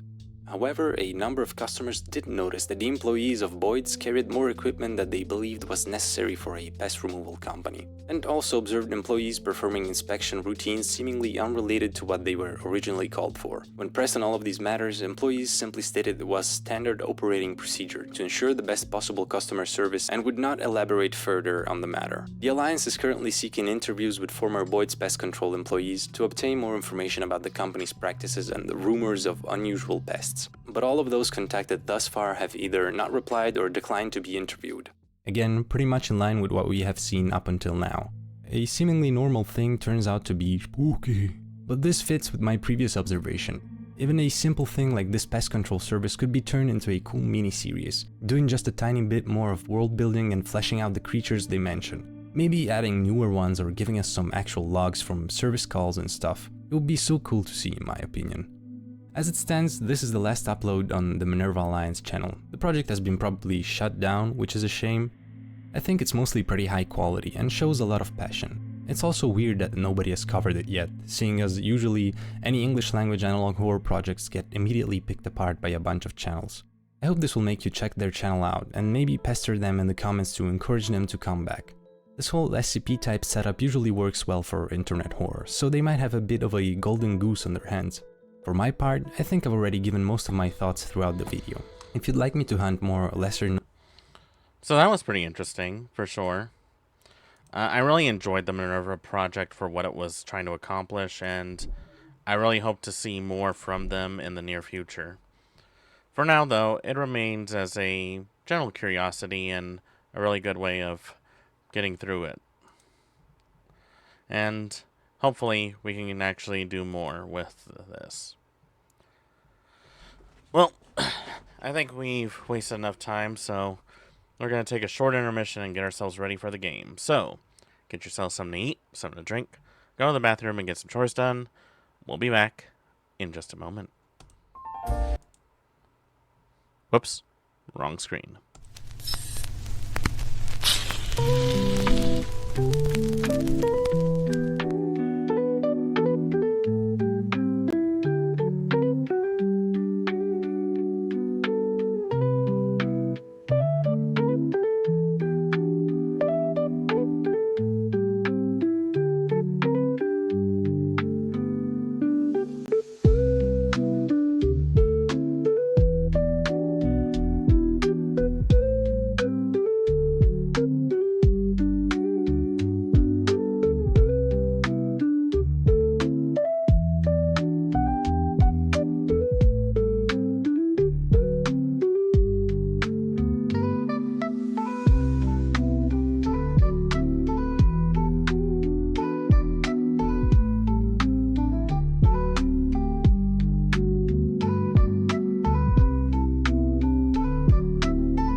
Alright, and we're back.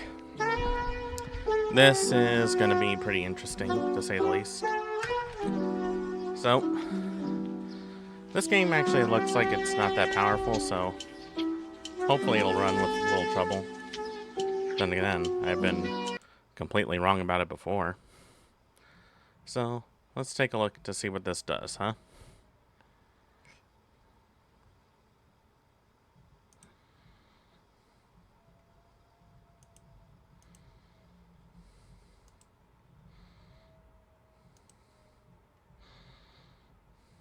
Let's see.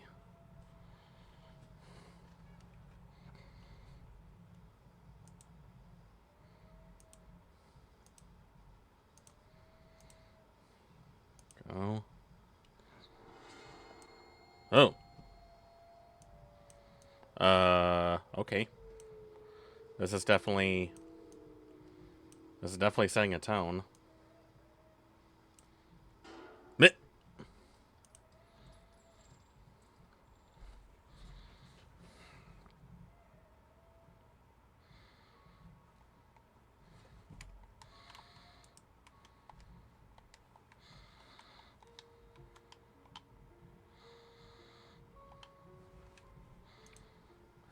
Ah, no.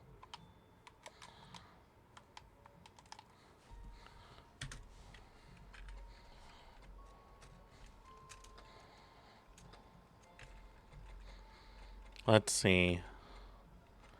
Seems to be going okay. Huh.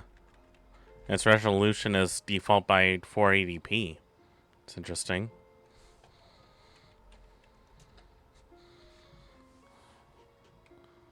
Is it really not picking up my controller? Huh. Guess we're gonna have to do this with keyboard and mouse. New game. Start with auto aim. No, I don't need auto aim.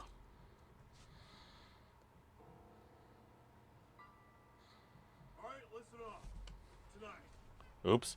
Forgot to turn on the audio. A spy stole important blueprints, and he got away. However, we were able to gather information and tracked him to his last known location. Alright. He escaped with the supply train. Uh-huh. We will ride a train on the same tracks, dropping you off at every station in small groups to search the area. Find him and make sure those blueprints don't fall into enemy hands. Got it? Yes, sir.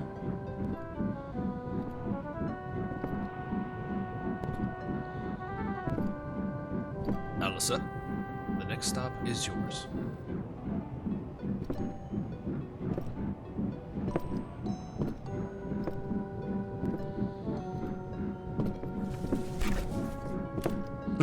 What is with that teeth? That's so weird. Oh, wow. Really love that 90s animation. Well, I guess this is our character, Alyssa. Wow, look at that. Awesome PS1 graphics.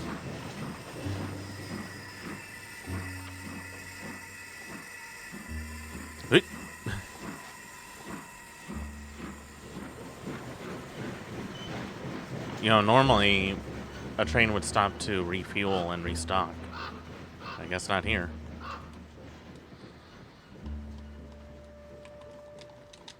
Yeah, I don't know why, but I guess, oh no, this is a game that uses the arrow keys. Oh, this is gonna be an interesting one.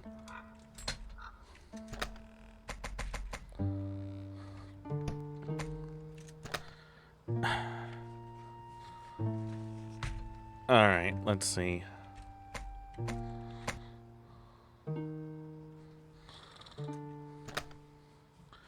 Okay, now I can do it.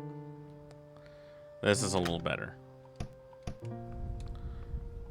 I can work with this. Apparently I had to... I'm not against using some controls like that, but yeah, this is a little much for me. Before I go to him, is there anywhere else I can look at?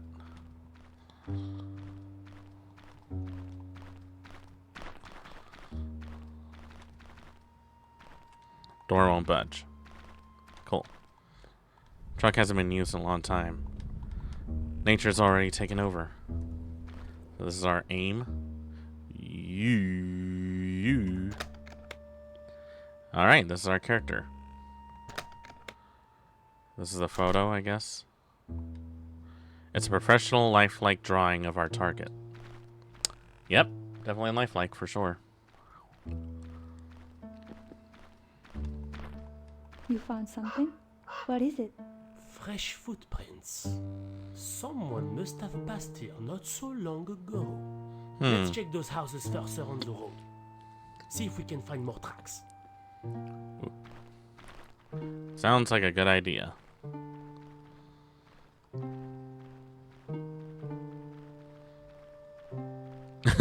Wow. Seamless graphics. I love this. I love this, for sure. These are weird trees. You smell that? What is it? Yes, burning wood. I don't think this place is really abandoned. Uh-huh. Don't you love the smell of burning wood in the morning? Yes, I like it. Are you hitting on me? Buddy, this is your attempt at foreplay. You need a little work on that. Also, how did you get ahead of me?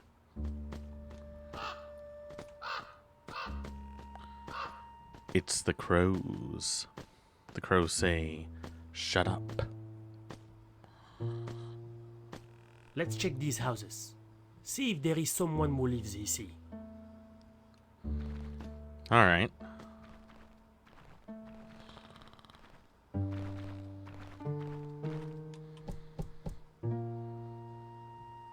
No response.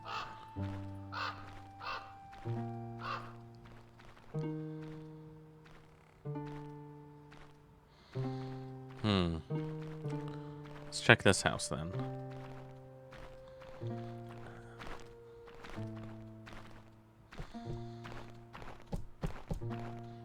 Hello.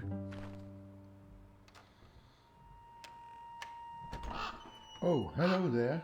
What brings you guys to these parts? Sorry for bothering you, sir. We are looking for a man. He might have passed these parts.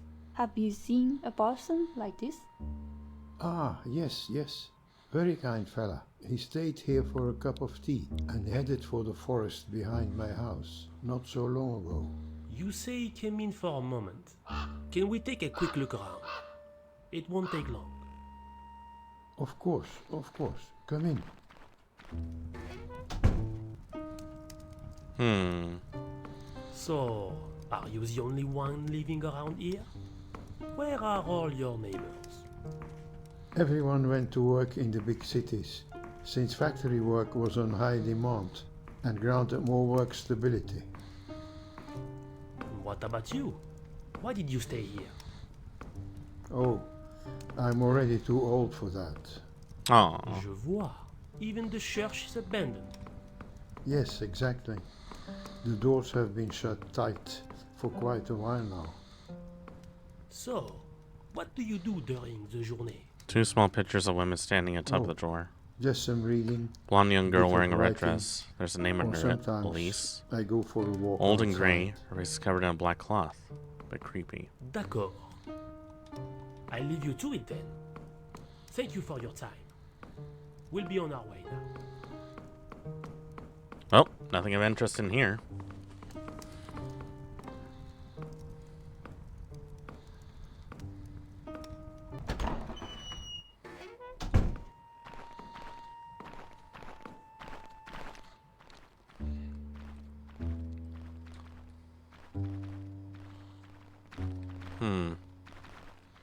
I just want to check real quick on all the other places.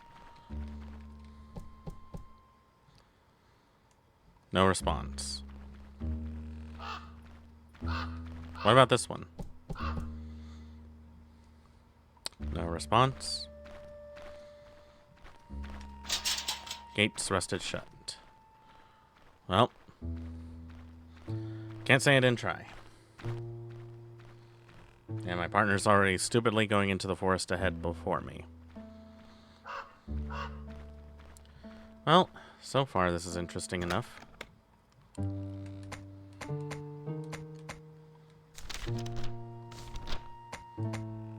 Military uniform.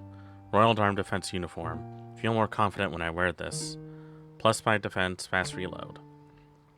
Oh, I get a sword instead of a knife. Sword is used by higher ranked military agents. It's perfect weapon for close range fights. Mugger PPK. Police used by the police or military agents from the Royal Armed Defenses. Holds 8 Martin shots, semi-auto. Get a little trivia on our weapons and our armor. Cool. I'm going to assume that the clothing gives us different stats depending on what we use it for. So how come I only get a pistol and this guy has a rifle? I feel like I could use the rifle. I heard that. Someone's in the woods.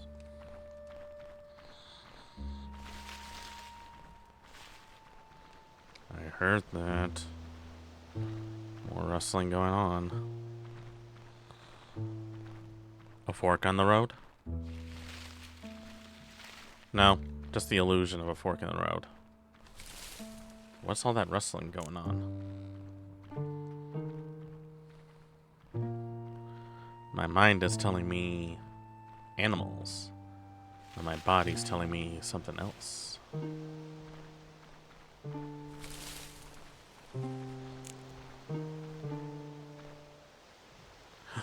Over there, it's him.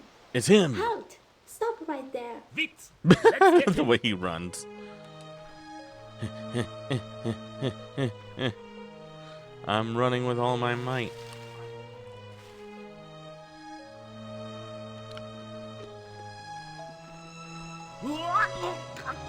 Jan, what are you doing?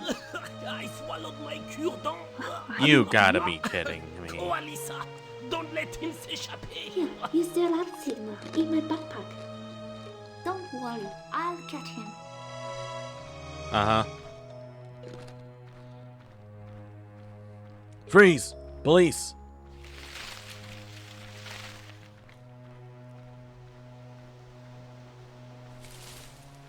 Stop.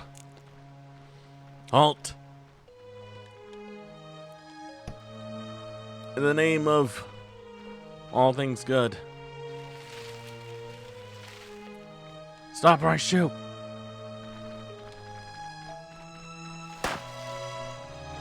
Did it work? Nope. Dumbass.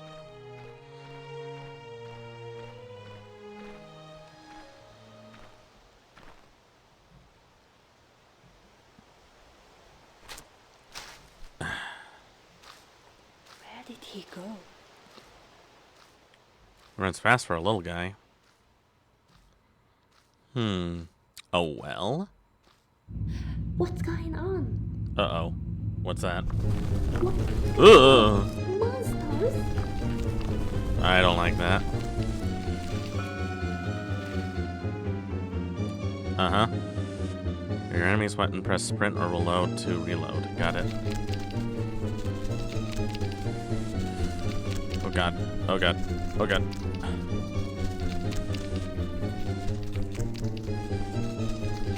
Wait. This'll be easier for close range.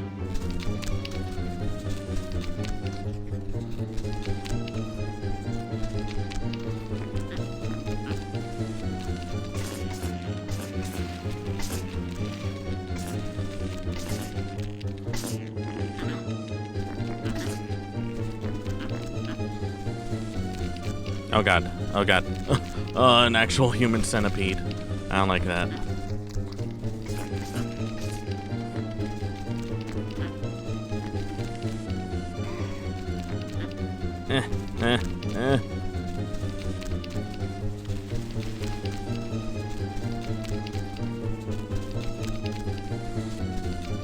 Oh god. Oh, I'm so dead.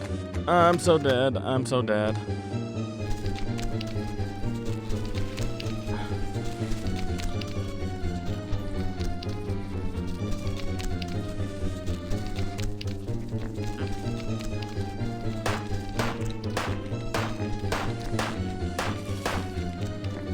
Ah. Oh god. My hat.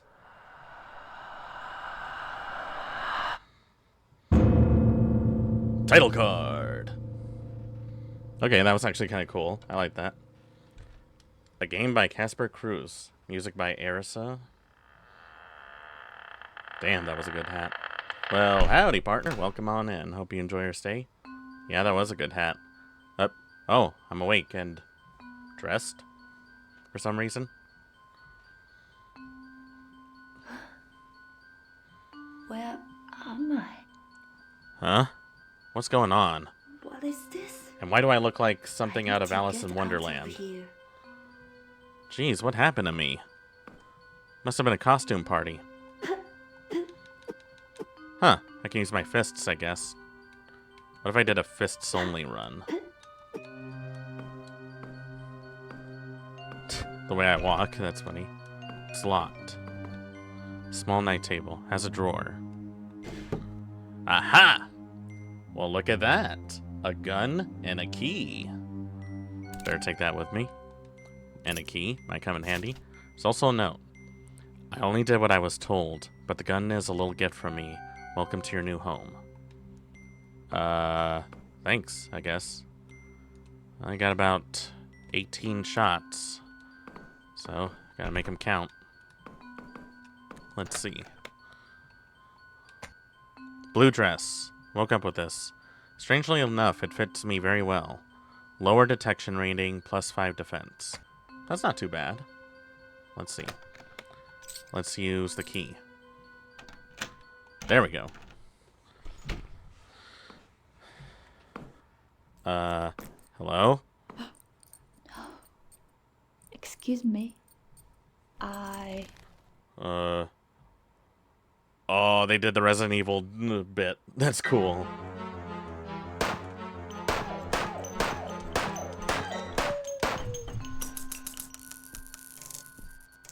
Huh. Dropped cogs. It's a mess here.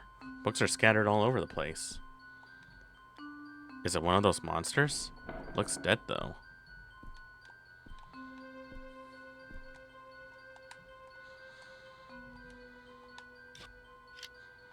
Now, if I remember correctly, this game does have multiple endings, so there is a lot of replay value as far as I know.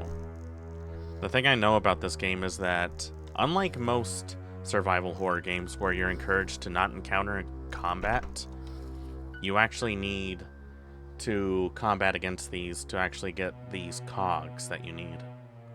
Lock is covered, is shaped of a left hand. That's oddly specific.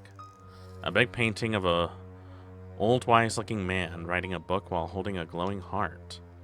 But there are some cherubs bothering him. Or are they helping him? Is this a clock tower? You know... Oh god. Ugh. No. No. Get back. 3, 5, 6. You know, I really need to play Clock Tower at some point. I know it's got a remaster recently. Also, why am my frames dropping so much? Goddamn Twitch. Do these guys just expect me to buy a new PC every time? They know that I don't have money, right? So, it's a display case filled with pieces of bones and fossils. There's some old medical tools as well, but something seems to be missing. There's a note. I borrowed the pulse meter for a moment, and I'll bring it back after I'm done with a small experiment. Dr. Emmett-son. Well, guess I know what to look for. Hey, you! What? No! Don't shoot! What the hell? Help you! Who are you? What is this place? My name is Bo, and this is the dollhouse. Huh? The dollhouse? Dollhouse? No, really? What's going on here? And why am I wearing this dress?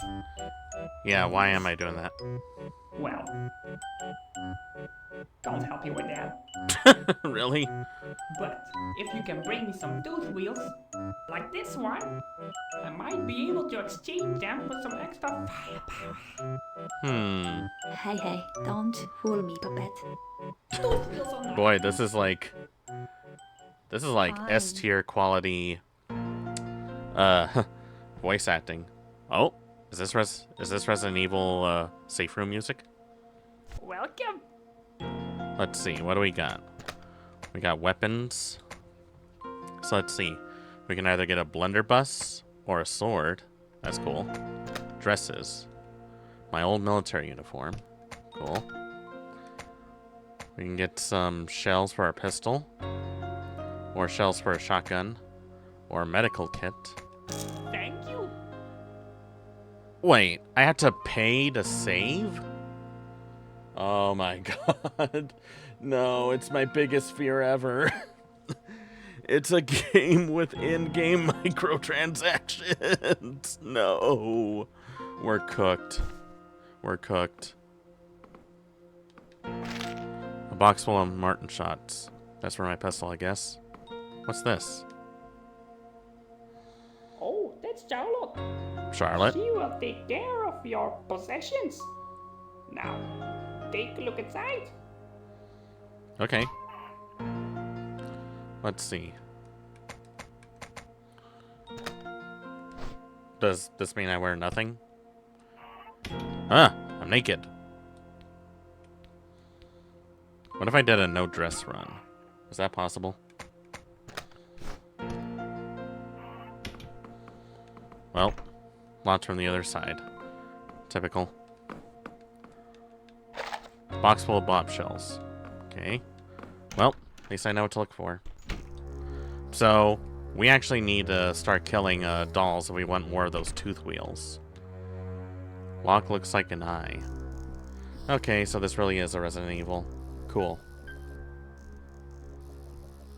Oh no. Please tell me that's not a dog. Oh god. Don't tell me they have dog dolls in this. Oh god, no. No, no, no, no, no, no, no, no.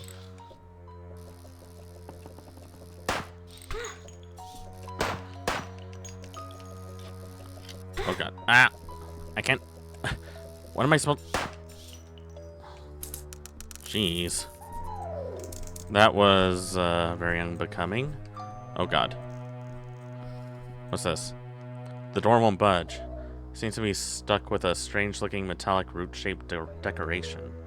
Why would someone make such a thing? Doesn't look man-made.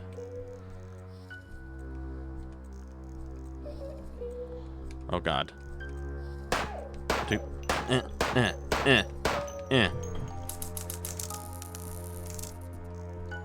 So I guess we have to start killing dolls if we want more of those tooth wheels. I don't like how they go gray after I kill them.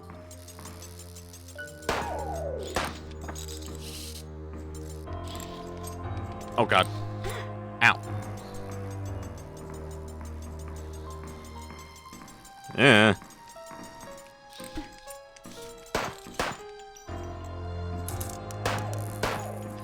Oh shit, I'm out of bullets. Oh, I'm out of bullets. I broke the one cardinal rule. Alright. Fine. Fists.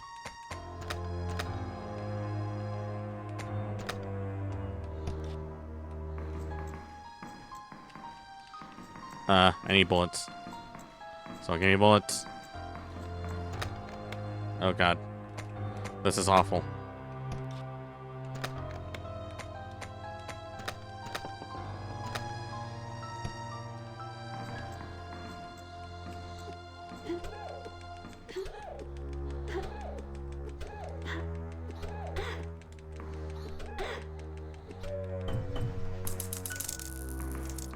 Well, I did it. That was funny. The only issue is that I have no means to defend myself now. So what do we have down here?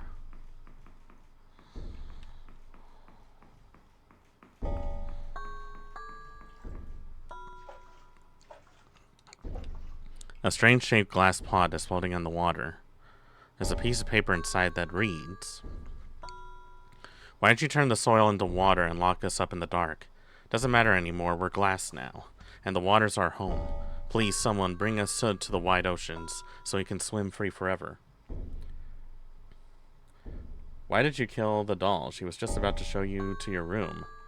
Look, if there's one thing I've learned, is that some dolls cannot be trusted. If you don't believe me, watch Child's Play. Chucky. He's pretty much, the reason why I don't even trust dolls. Besides, I need the money. If I don't have money, then I don't live. That's how it works.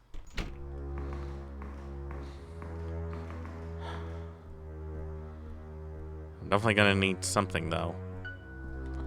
I did gather enough tooth wheels, so let's see how much I can get.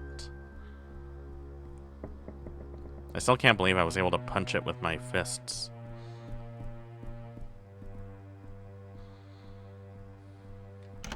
I must have some pretty strong hands if I'm able to throw down like that. Welcome. Let's see. I got 23. Let's see. Do I want the shotgun or do I want the sword? I'll take the sword for now. Thank you. I'm also gonna take a few of these. Thank you. Thank you. And this. Not enough tooth wheels. Damn it! You suck. Can I punch you? Oh. That's how I get my weapons.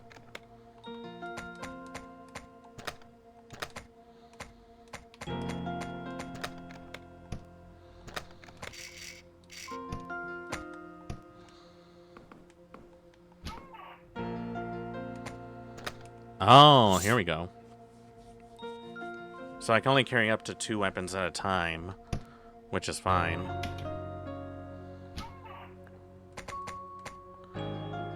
I'm curious, does not wearing any clothes even have an effect on me? We'll see. Anyways, the key is the sword. The sword is the most important weapon in the entire weapon roster. Everyone knows that.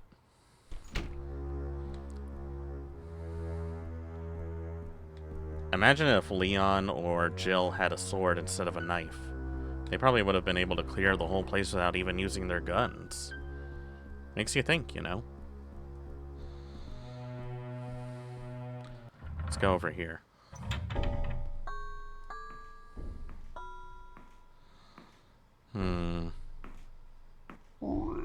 Oh. On second thought though, the gun is definitely...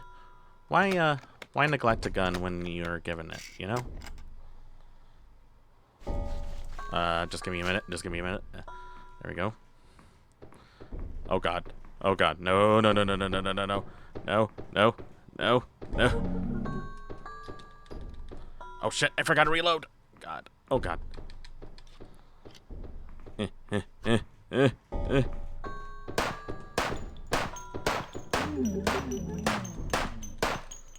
Ow.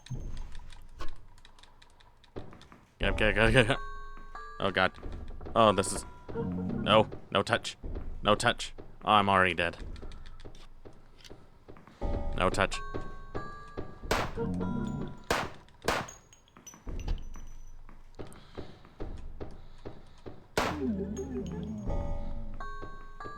Oh god. Oh god, oh god. Oh god. No. No, no, no, no, no, no. No, no, no, no, no, no. No, no. Uh-huh. Why are you getting closer? Oh god.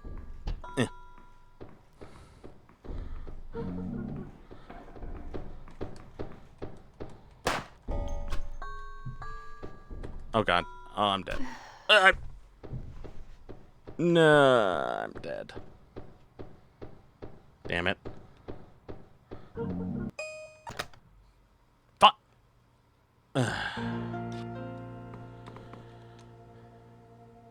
Oh, right. It started me over here. She will take care of your possessions. Now, take a look inside. I don't like you.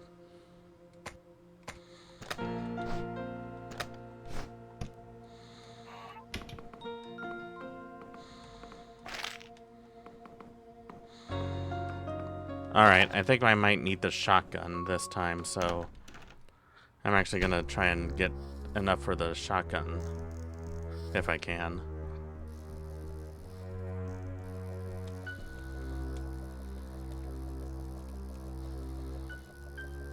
The aiming on this one is really strange.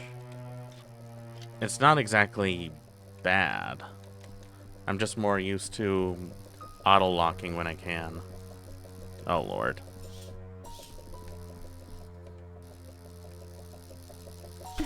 Ah.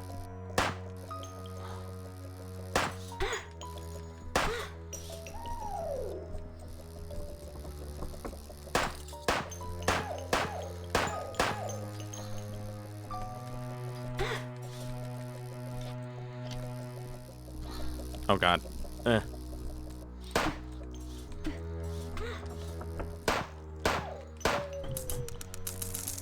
You girls really need to learn to play nice. Oh wait, that's still not enough for the gun. Shit! I only have 3 bullets.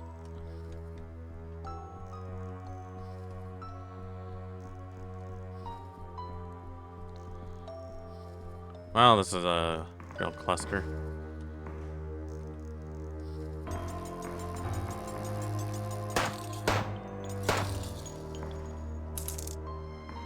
Damn it, that's still not enough.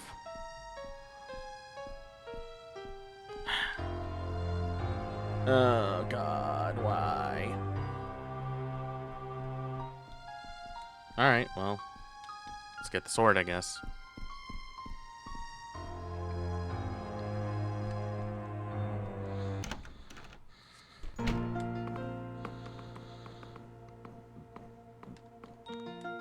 Welcome.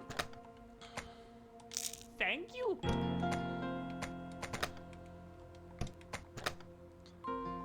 Thank you. Thank you.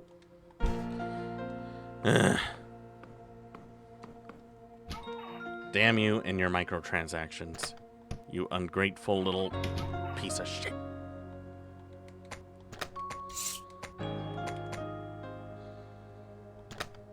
You know what? We don't need the dress. We probably don't even need the dress. The dress is just slowing me down at this point. I don't seem to be wearing much. 0 defense, move fast in deep water. See? There is some benefit to it. Clothes are optional.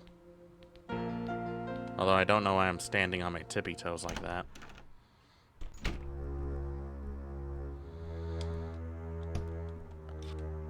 Isn't there like a map button that I can use?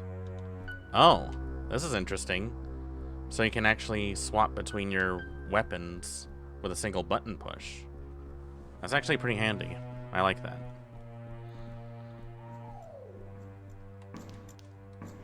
Alright, let's see.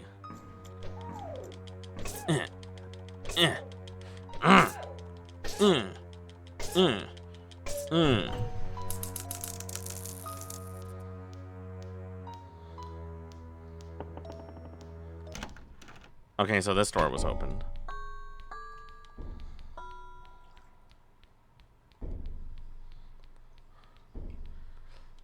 Now, this may seem like I'm doing this as gooner bait, but the truth is, I am trying to do some... I'm doing a bit of research to see, like, how much defense having no dresses on does to a man, you know?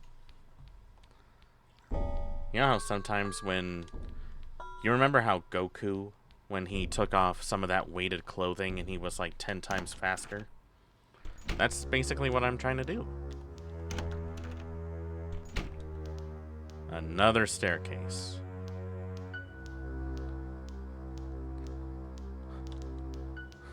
I really hope there's more than one safe spot, otherwise I'm gonna be Really upset.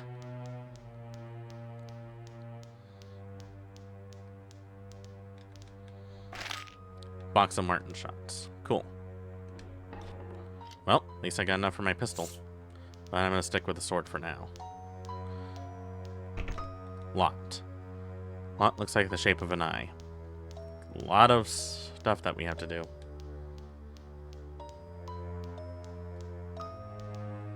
Let's see. Whoa, whoa, whoa, whoa. Hold on. Hold the phone. Was there... You cannot do that to me. There was someone down there. A letter block. And a note lying here. We launched at Emmetson. He went too far. Too many patients died from his mindless experiment. Worst of all, he called it fun. Now he could die there alone in this house of fun. No fun allowed. This is a no fun zone, guys. We're not allowed to have fun. You guys think people play games for fun? In this economy? Come on. I know I saw someone walking across not too long ago.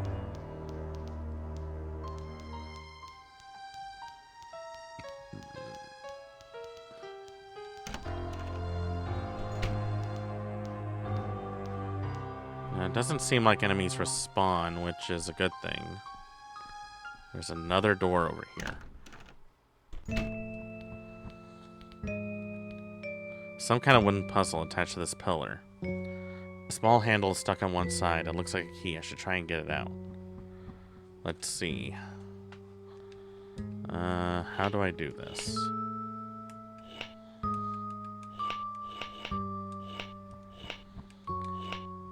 Oop.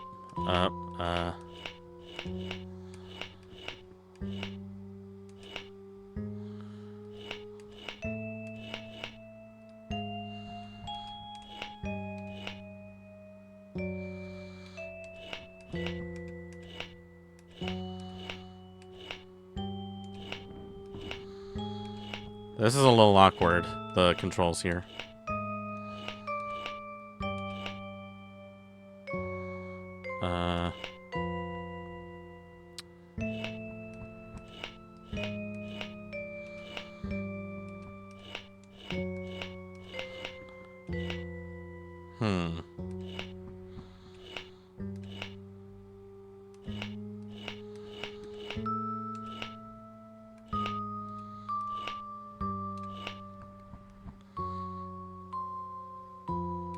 That ain't right.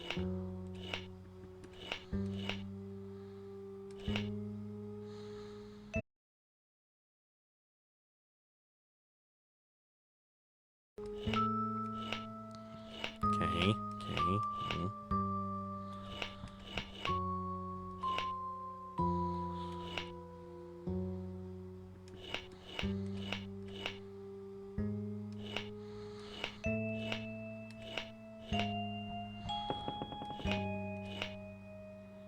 Who keeps dropping a ball?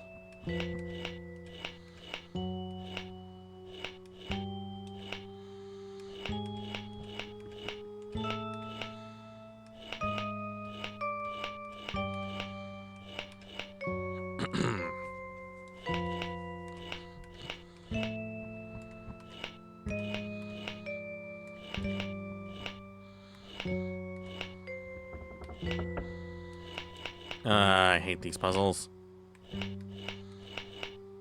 Come on. I got this. I don't know why it does it twice.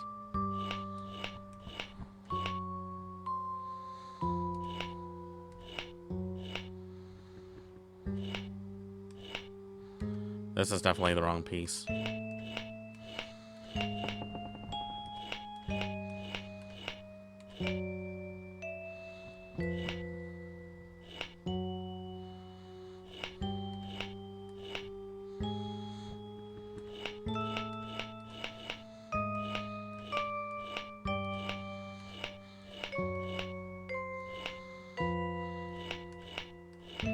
I'm getting it eventually.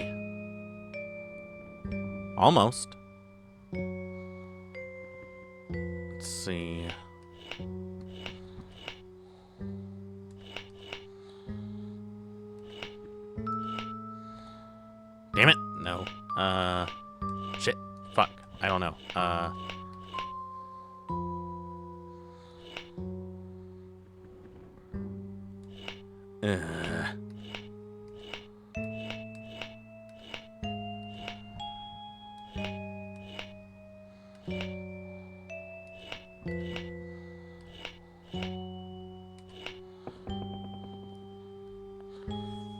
Ah, shit. Well, I sorta got it, but... Like, I see what I need to do. The problem is just arranging the pieces in the way it has to.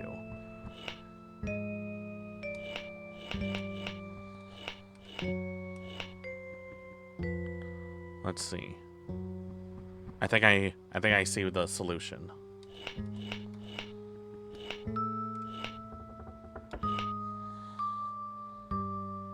No, I don't. I don't see the solution at all.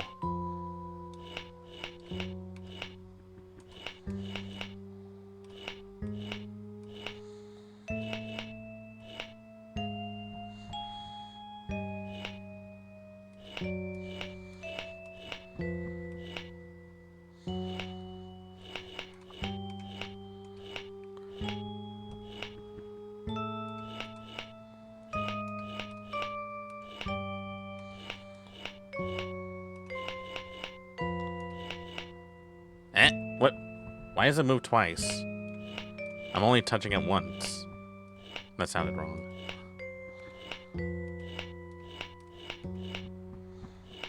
Why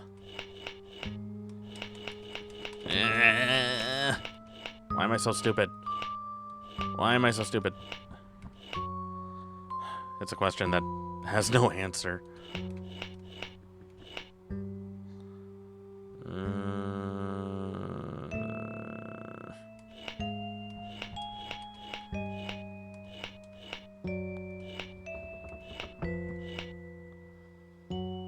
Damn it!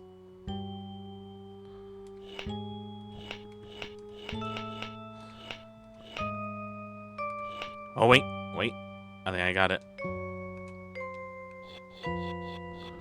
Ah! I got it. GG, easy. Finish the slide puzzle within 1 minute. Wait, 1 minute? That felt like 10. Okay, sure. Doors barricaded with chains and lock. Doesn't look like an ordinary lock. Something fits here. There's a metal label on the top that says, "To the house of..." Last words are missing. Wonder what they locked away in this place here. Maybe there's a way out of here. I should get it open to find out. Or we cannot. You know, that's an option.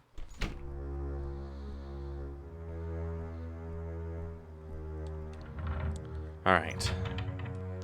Looks like some kind of an elevator. Pull the lever. Well, guess I'm not going in this one. Doesn't seem to work. Yep.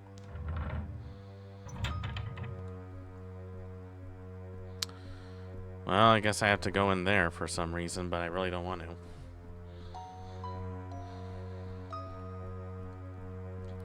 Let's see, there was another place that had like a... What was it? One of the doors had a symbol of a left hand, right? How many cogs do I have? Only 7. That's not nearly enough. Alright, I'll pull down the damn dress. Hope you guys are happy about it.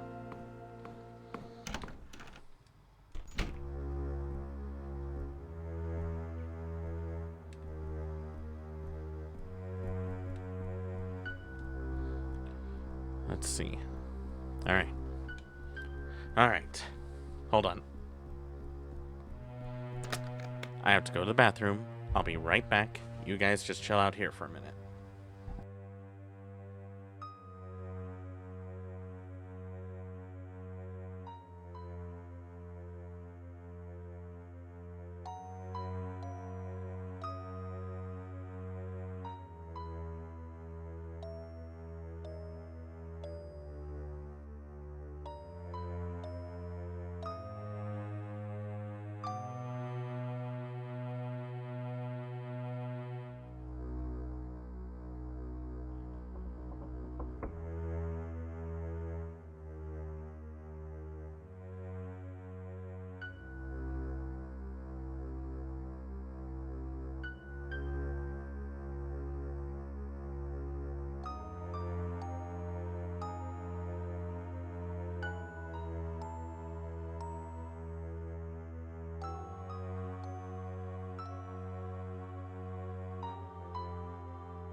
Alright, I'm back. Sorry about that. I was so done in the bathroom that I forgot I needed to eat. So, grab myself a little something. Let's continue a little bit longer, shall we?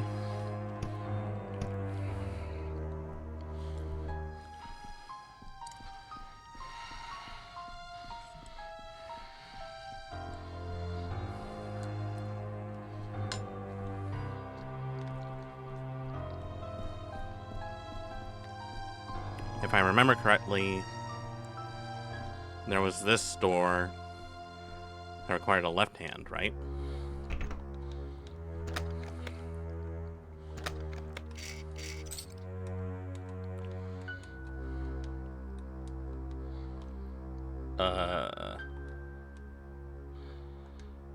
Why is it stuck? Well, why is it stuck? Oh, there we go. I was wondering what was going on. Another block. Is something gonna jump out at me or what? Whole makeup sets on this table. Must have been some woman's room.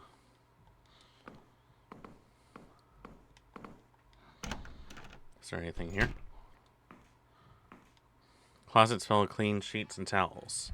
Could use some of them as a bandage in case some of those things hurt me. That don't look so well. No kidding. I don't have to go to the toilet right now. You sure about that? Bathtub's clean, but still feels a bit wet. I wonder if someone was using it.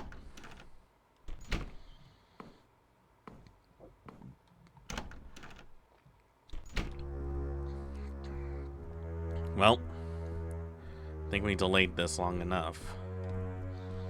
We're going to go and meet our maker. The baby maker, so to speak. Oh, why did I say it like that?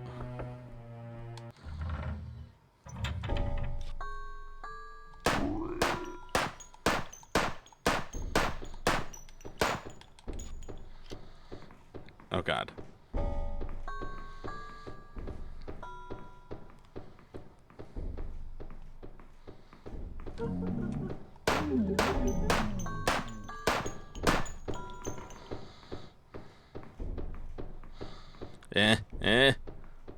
Round two.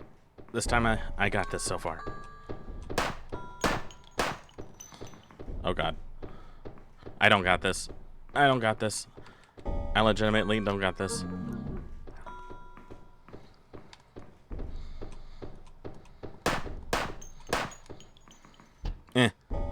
Oh, God. I am so dead, too.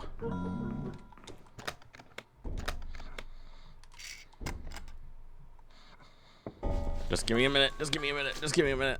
I'm so glad that it pauses for a bit, so it's not like a stress when I'm healing. Oh no, he's got smart. He knew exactly what I was doing. Ow! Come on. Oh, you mother. Come on. No. I hate you.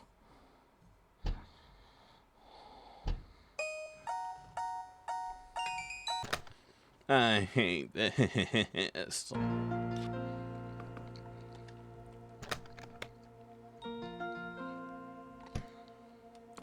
I don't have enough tooth wheels for anything new.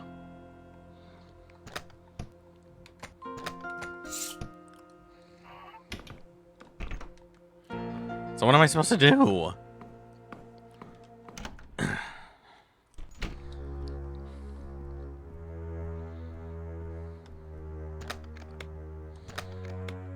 Oh no, I didn't save it with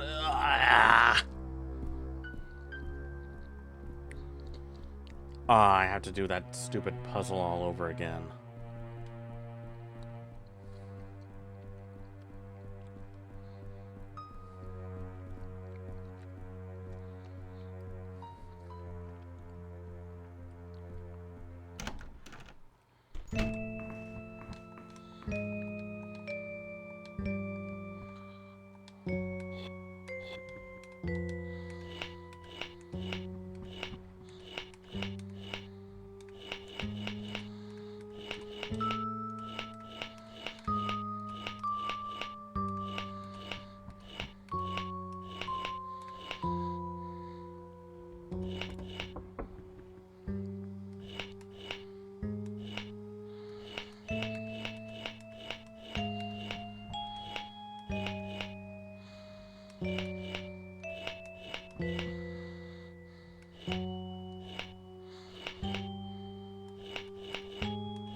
Come on, come on. No, come on, no.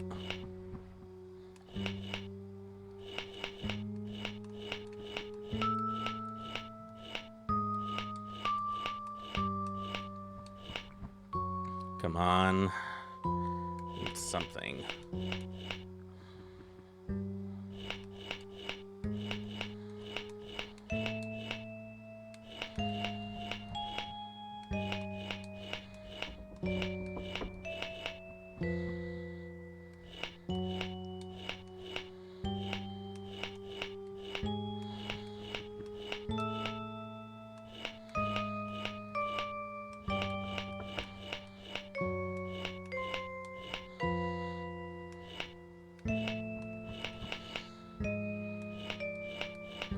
Oh god.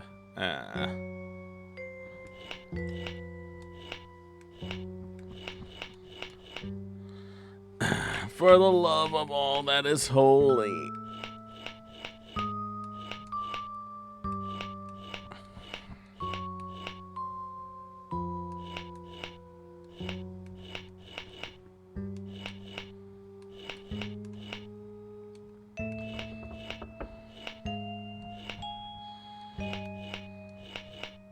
God.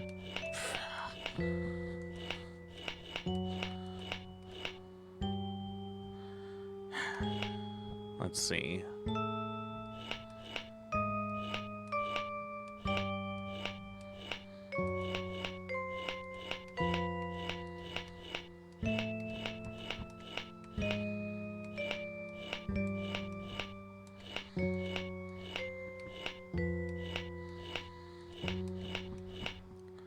Oh god, this is horrible. Why did they do this to me?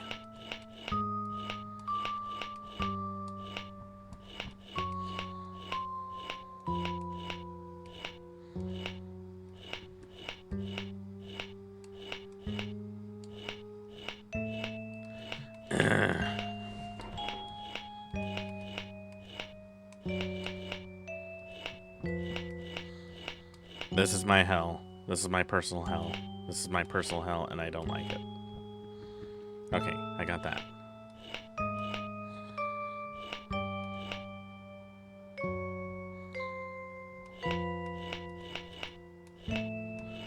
I fucking love block puzzles and games.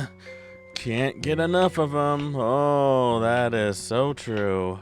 It is so true. I wish I could just play all of them all the time. This is the kind of content people love.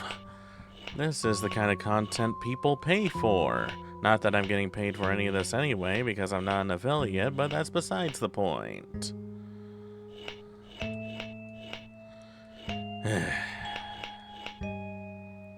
You know, sometimes I ask myself why I do this to myself, and it's a question that has no answer. Maybe I just enjoy punishing myself for no apparent reason. Maybe this is my way of punishing my childhood self because I had too many high expectations, and I had to crush them in such a way that it zapped me back to reality. You do it for the fans. They gave up on me. What are you talking about? So we're just gonna sit here and take it, and take it, and take it, and take it, and eat it. Yeah, that too, punishing your kid self. Like, one of these days, there's going to be a time when I'm in my 30s, and there's going to be a game that involves a lot of block puzzles, and I'm just going to keep on screwing myself over to play them, because fuck me and everything I stand for. Alright.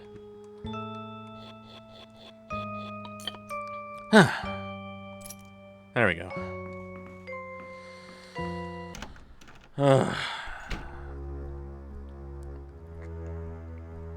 Why do I even do this? Why do I even do this? I don't even need to play this game. Oh yeah? I don't have to play this game? Ooh! Right. Hey,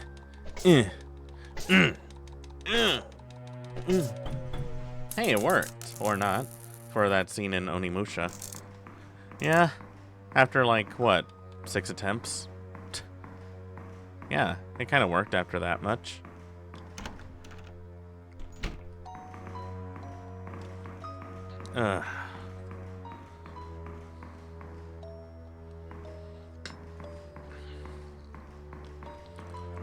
What I wouldn't give.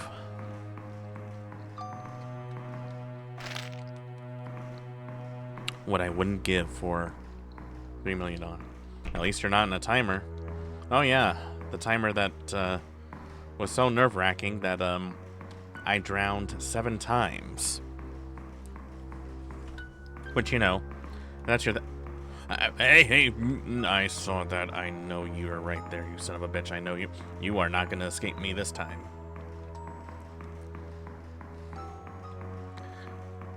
I'm going to get there eventually.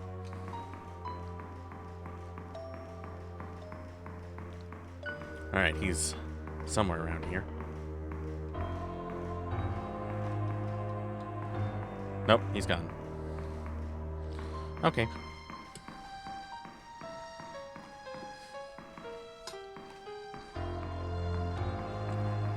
You know what would be great? Another checkpoint.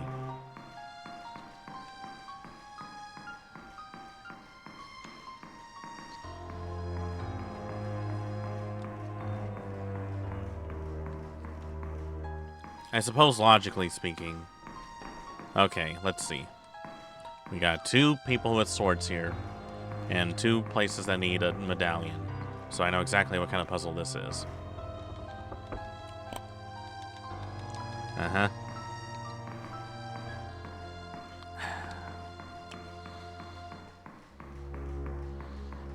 I'm just gonna pour Frank's Red Hot all over my food, just so that I'm punished even more. And I'm going to reward myself with a nice cold Coke, because I need at least some sort of drink to get through the day. And the only reason I'm doing this is because I'm out of gamer subs. You know, if I had my own gamer subs flavor, I think I would do something like cherries with black currants, or black raspberry with strawberry. Like some kind of mixture of the two.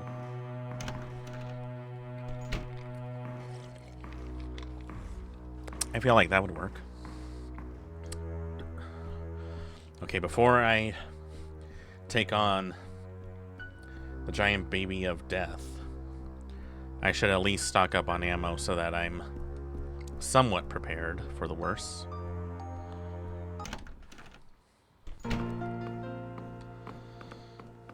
I don't even trust this guy. Welcome. Let's see.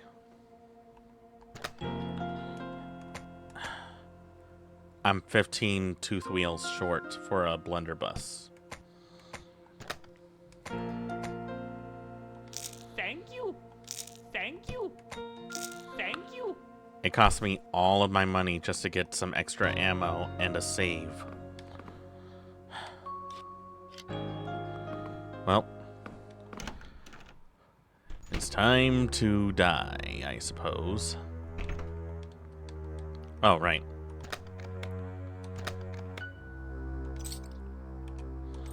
Gotta open this. Out of all the things that you can do for a save point, why do a left hand for a letter block? Seems a bit weird. Oh, I can only make 1 med kit. Weak.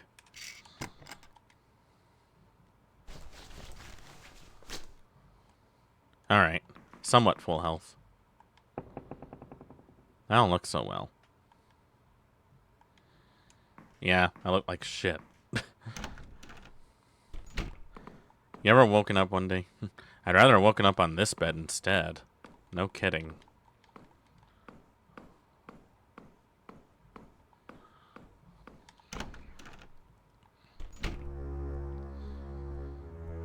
Alright.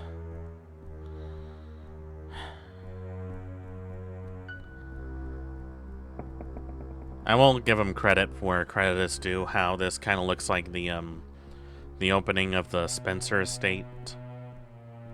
Does look sort of like it. Symbol of a tree.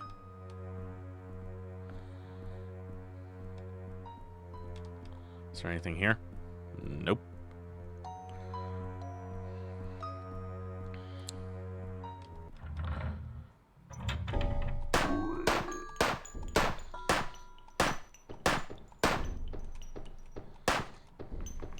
Eh.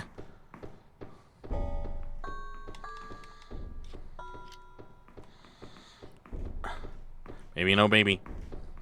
Baby, no baby.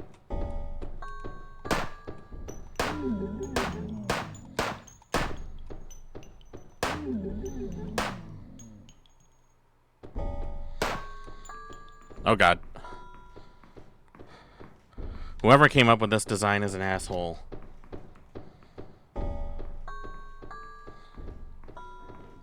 Don't you even think about it, you little bitch. I will fuck you up. I will fuck you up.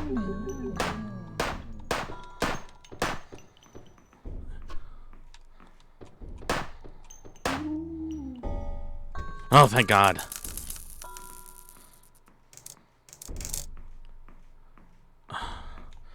You suck so bad. Let's see, what was in here that was worth the trouble? A letter block. Cool. Just some junk.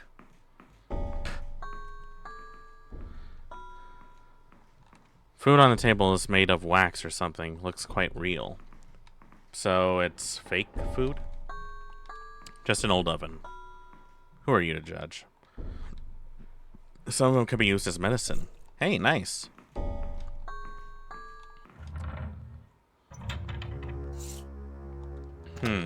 So I have 3 blocks. But where exactly do I take them to? There was that one place that had a door. I wonder. Also, how many tooth wheels do I have? 8. Not nearly enough for a dress or a gun.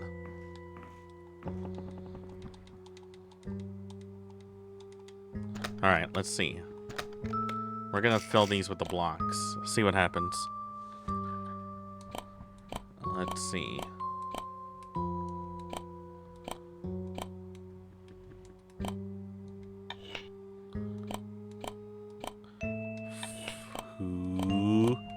Fun. It's the fun house. Hey, boys, girls, you want to go into the fun house? Oh, never mind. I don't want to go into the fun house anymore. I don't want to go in the fun house anymore. The fun house is horrible. Yeah, this is not a fun house. I'm gonna say this right now. It's not a fun house. This is really not good for a fun house. Some bullets. Great. I have a feeling I'm gonna need them. Huge wooden toys are locked away in here. Scary silhouettes in the dark. Boy, I guess Pee Wee Herman had a hard time finding work after his last show didn't get a recast of his season. Looks like a door, but it won't move. You know what? I'm fine with that.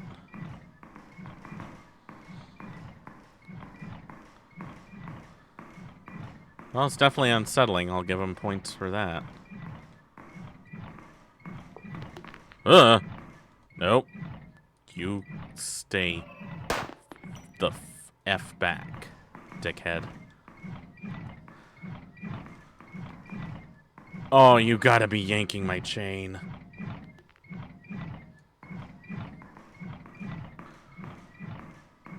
Oh, why?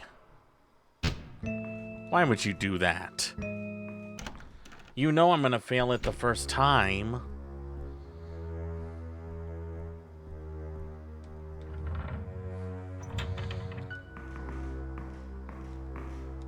Can I break this?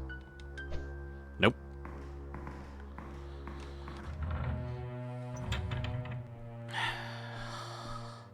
You guys are sick. You're sick. You're sick individuals. You are sick.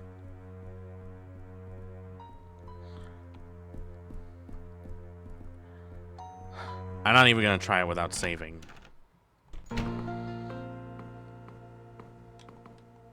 Welcome.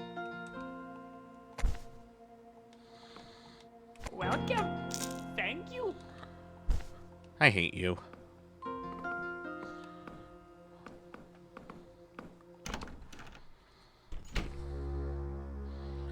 Okay.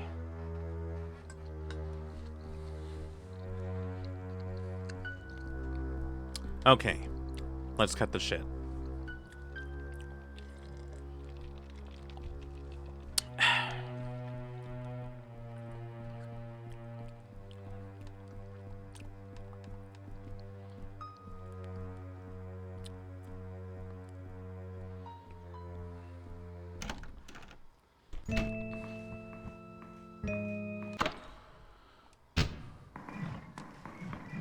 Alright.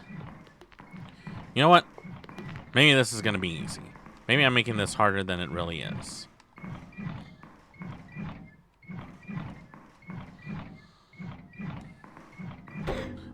Ow!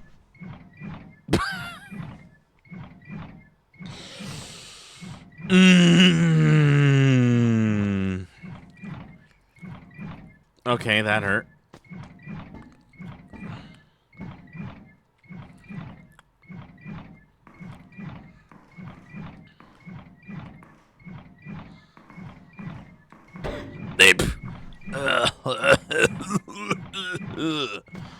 Oh. Okay. They're a lot closer in front of me than I previously anticipated. Ah! Ow. Oh god, I'm almost dead. Or am I?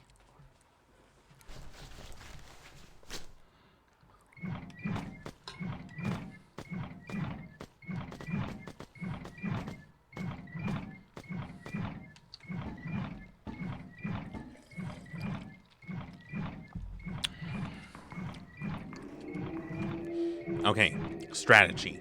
We just run at full speed and not stop. It'll work eventually. Hey, what do you know? It worked. That's cool.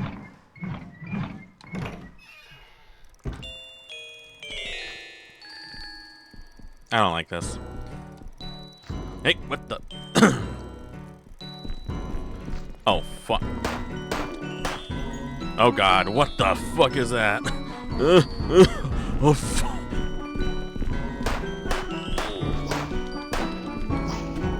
Oh, what am I? Oh, God. That's horrifying.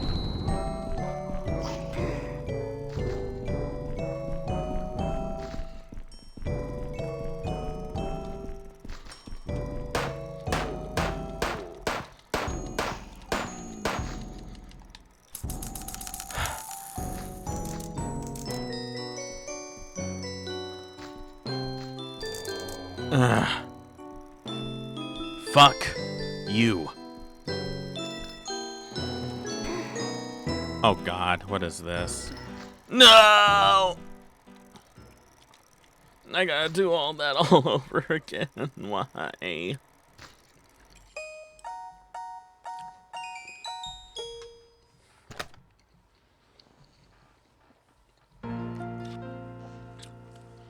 I don't understand why you're a sack of shit.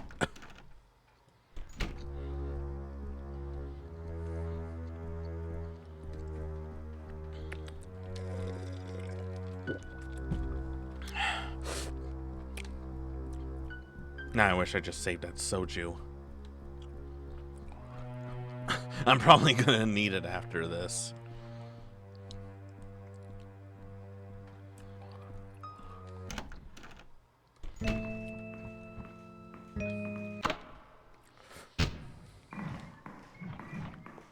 Alright, that does it.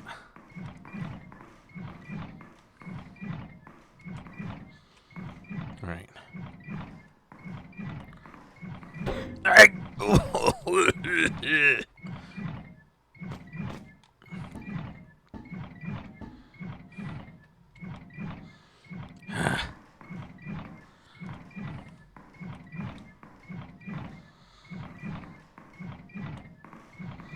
Ugh. Come on. I got it right the first time. Let me do it.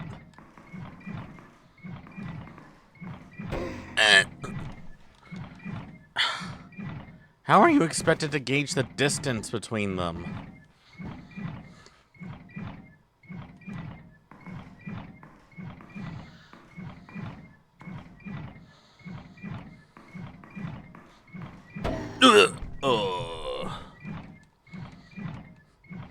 I want to die.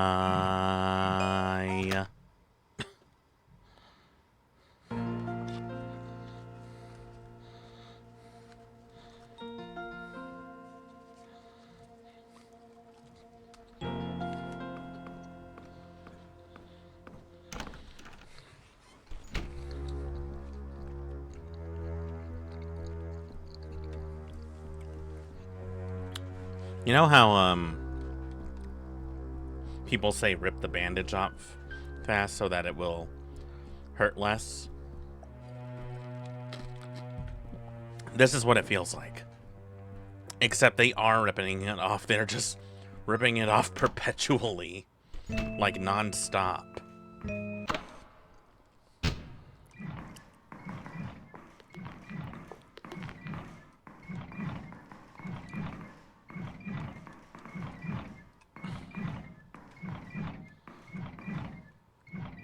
Alright, I need to time this just right. That was not it.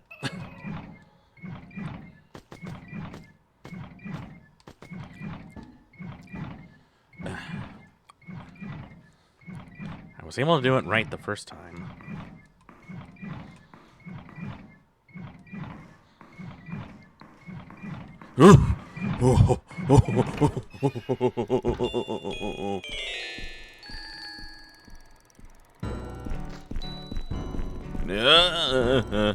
I don't like this.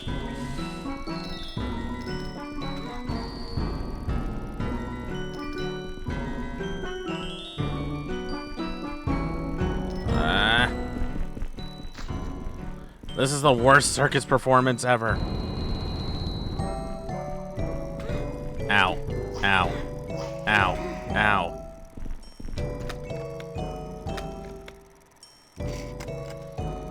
Not like this.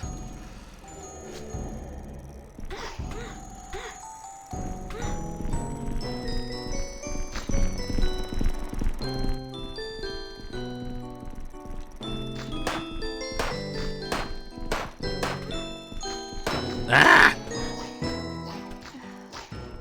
I can't see! Why did I think that was a good idea?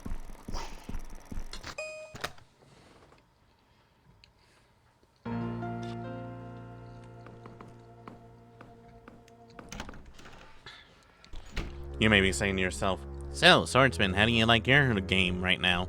Oh, you know, it's making me sterile and question my life choices. So, about right.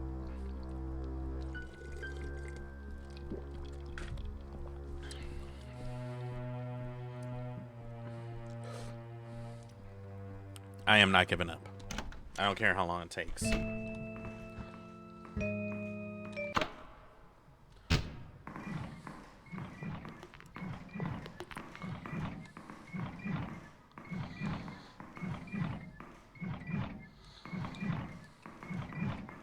Alright, watch this. I'm gonna do this in one shot. One go.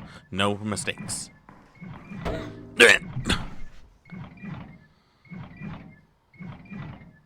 I hate myself. You know what? Can I just lay here? Can I just lay here and die? It's easier that way. Also, did you notice that her butt is sort of clipping through her skirt? You can sort of see it, right?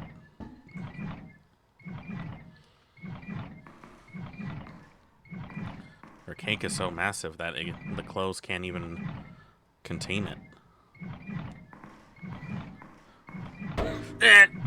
God damn it!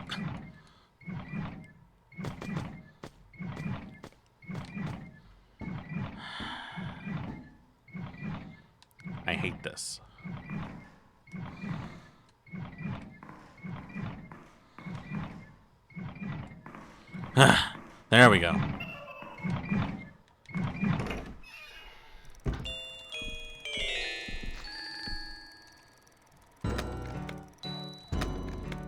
Alright. I really need to be careful about this one because it's really easy for me to screw up.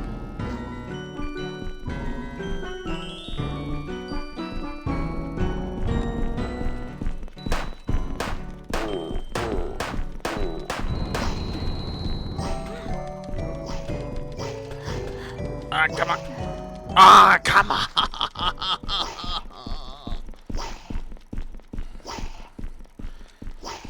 Why didn't you die?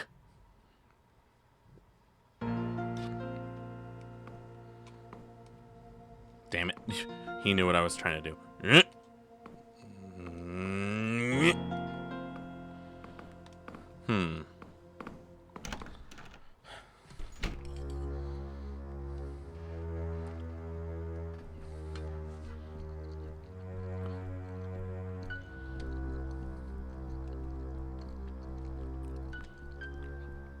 Someone should recommend this to Koki.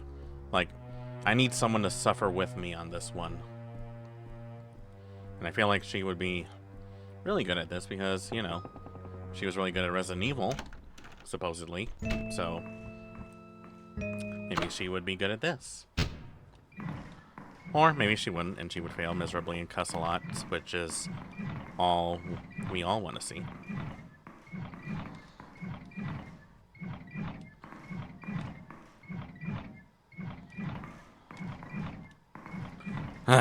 There we go. With some practice, I can sort of get through this.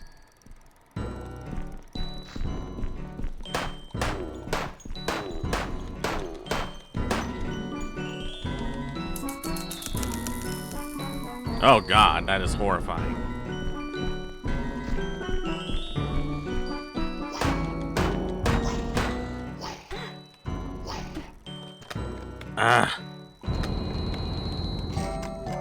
This is not good.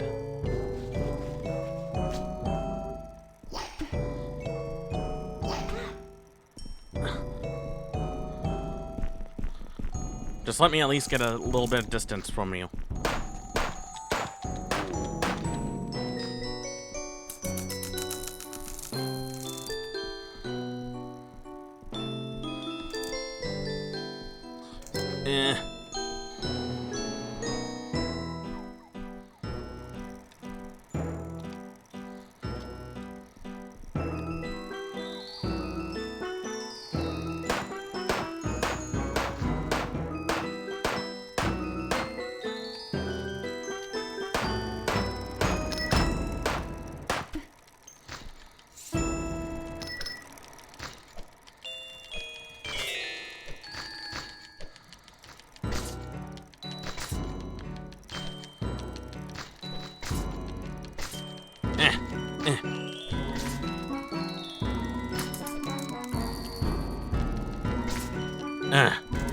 Oh, thank God.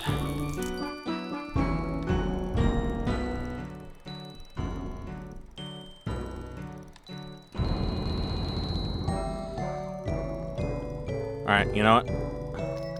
You know what? No, I'm not even gonna waste my time with that.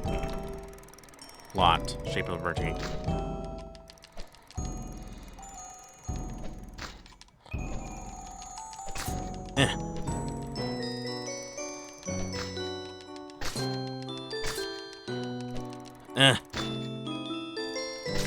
Got him.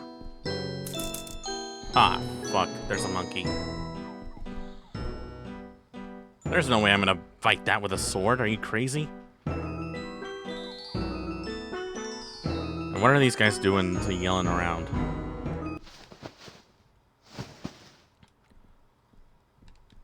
Oh, thank God, some bullets. I have a feeling I'm gonna need them. I had one bullet left. Just saved it for myself. There's a note. Is it true that one of the guys who transported the finger of God injured his hand on it? They say his hand looks like charcoal afterwards. I want to know if all these rumors are true. I don't like how they worded that. Stone bust. Label reads, Isabella, florist expert in biology. Hermann Heinrich Hahn, master of psychology. Simon Celsius, professor in astronomy. So I guess we have to find the respectable things for science. Box filled with party decorations.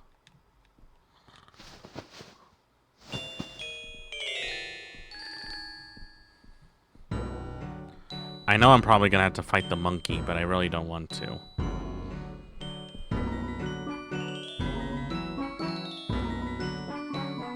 Oh, it's using its symbols as shields, huh?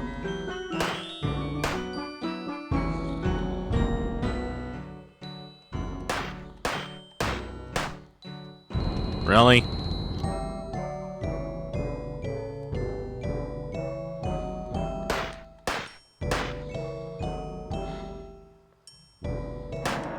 Ha! Dumbass. That guy sucked monkey fuck. Sucked monkey fuck.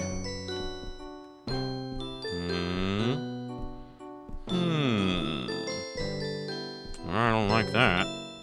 I don't like that one bit.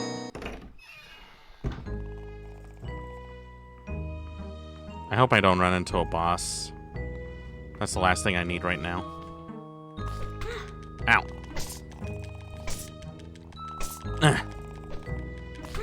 Ow.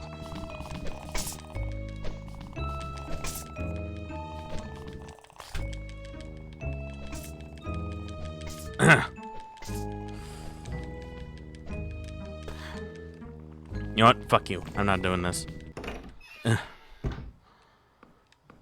Oh. Big lady. That's nice.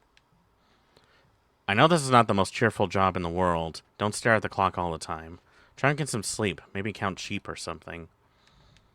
I don't know if I want to.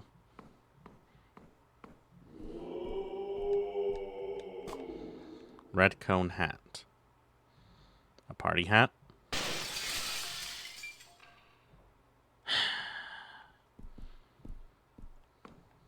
Please don't tell me it's what I think it is.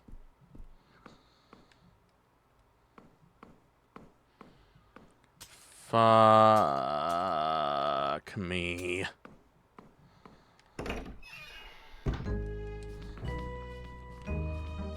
I should have just listened to my instinct and just run for the safe room. I need to get there before the timer ends. I need to get there before that giant doll appears. I need to get there before that giant doll appears and it eats my ass.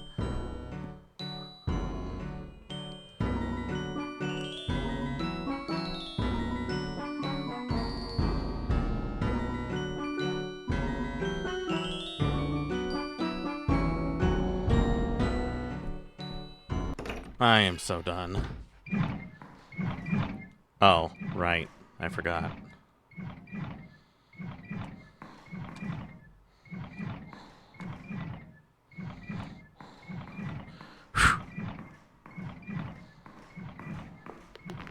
Wait, what's that? My mother escaped. She's roaming the halls in search for me. It's possible that she senses a similarity between us, so watch out, she will try to catch you. Oh, good. That's just what I needed.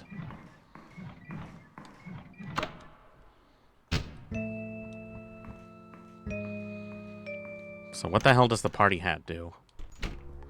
Do I even want to know what the party hat does? I don't think I do. Oh god! I knew it. I knew it. I knew it. I knew she was coming at me. Ha! I hope she can't use stairs. Alright, so we got a party hat, but what does that do? Can't use it here. Oh, thank God. Oh, thank God. Alright. Welcome. I'm taking that. Thank you. Do I really need that? Thank you. Thank you. Thank you. Thank you.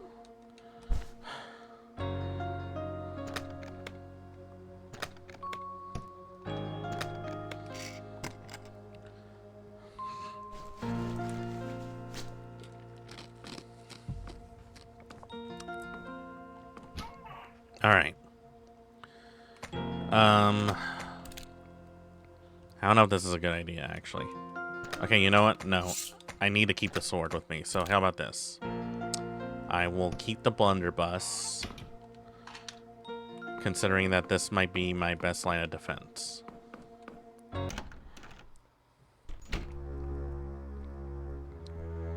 So where the party hat goes is beyond me.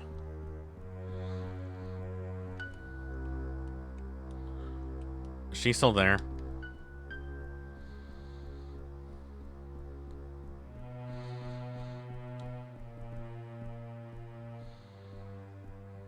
I guess not. So what am I supposed to do with this? So what am I supposed to do with this hat? Does this hat go anywhere?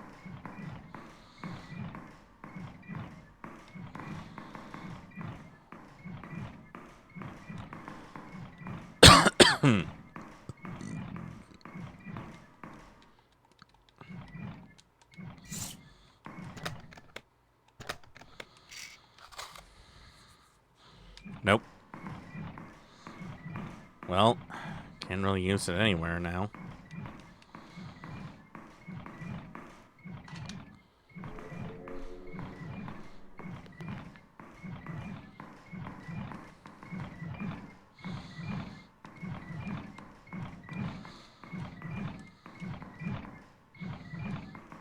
I wish there was a way to stop this because this is ridiculous.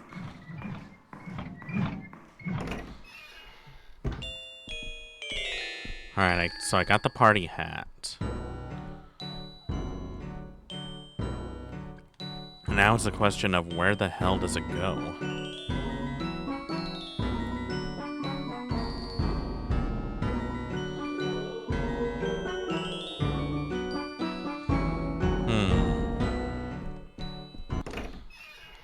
There's some other doors. Oh, a hospital. Cool. Some steel medical equipment. There is a wooden torso doll with some cogs and a crank on the table. Looks like some kind of disassembled machine. I wonder what happens if I put it back together.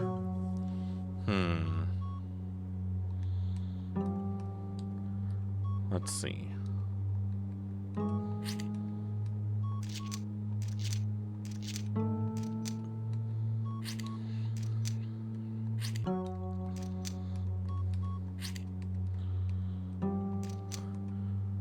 I swear to God, you jump out at me, I'm gonna...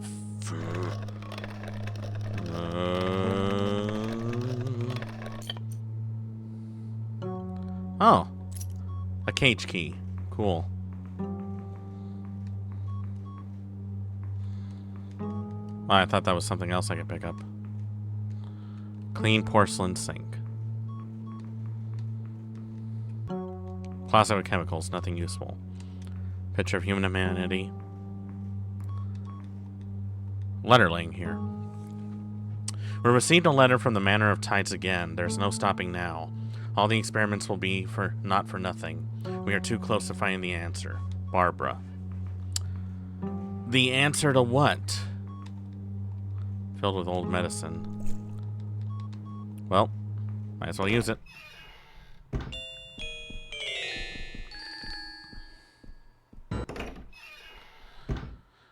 I'm never going to want to go into the circus again after this.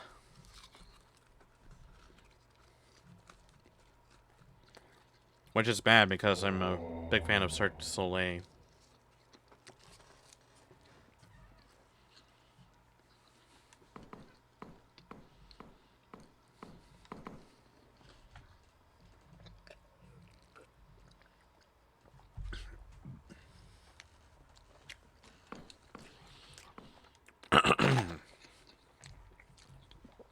Oh, good. Bombshells.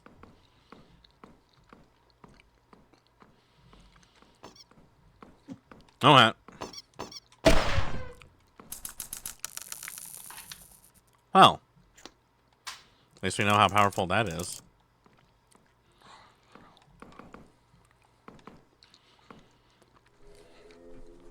A blue cabinet with some sheep painted on it. I have no idea what it is. Oh, I see something. Martin shots. Nothing here. Nothing here. And nothing here.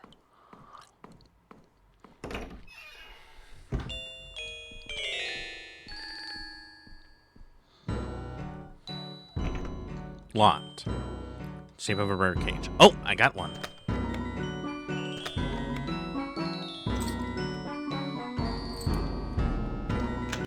There we go. Oh. Not these puzzles.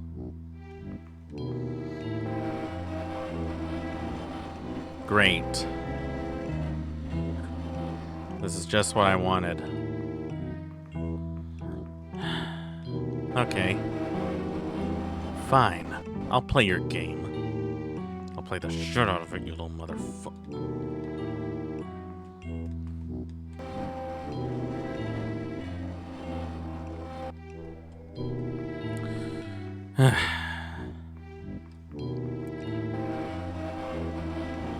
Right now, I'm sure someone is saying, I wonder if Swordsman is stubborn enough to go through all those crates.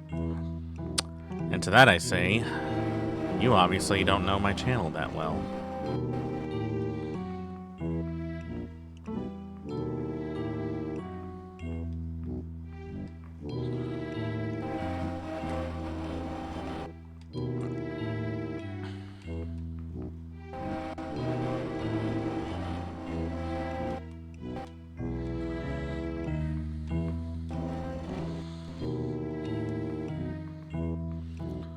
Okay.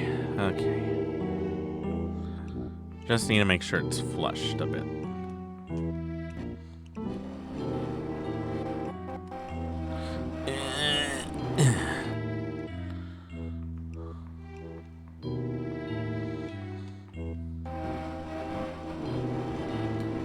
Okay.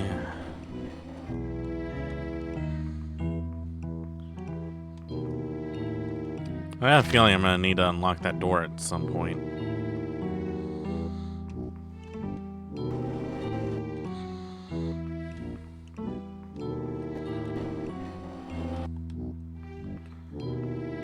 I don't know what kind of person would need all these cages. I feel like one would be enough, you know?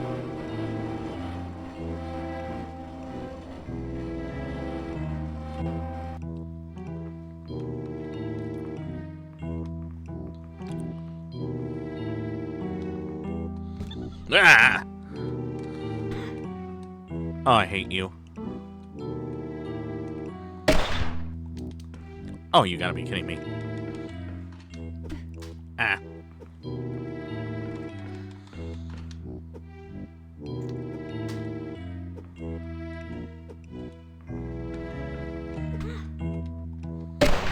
Ah! No!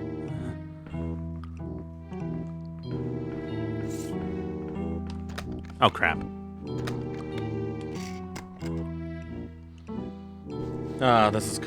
This couldn't get any worse.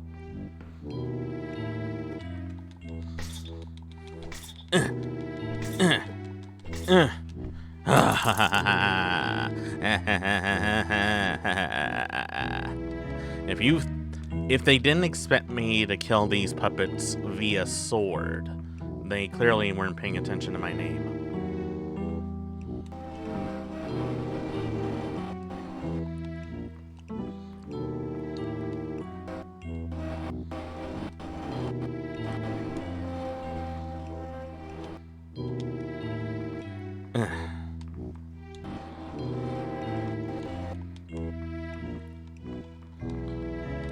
Wait, I need to do a little of this.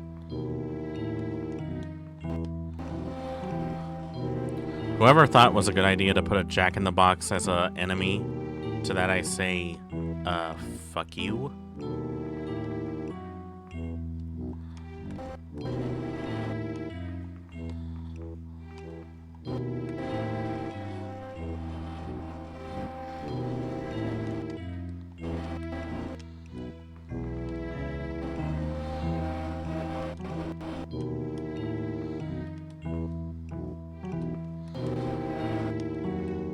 Ah, crap.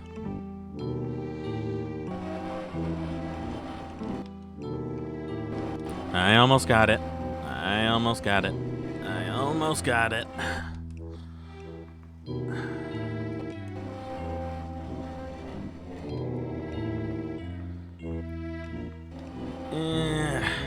There we go. Now let's see what was worth all that trouble.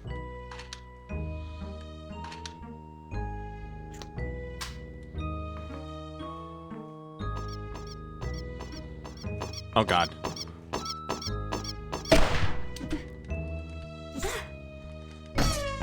Shut up. Dick.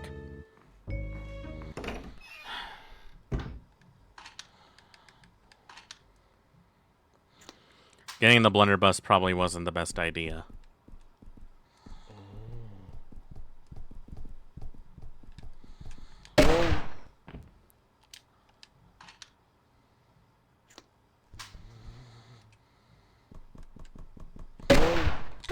Ah! Really?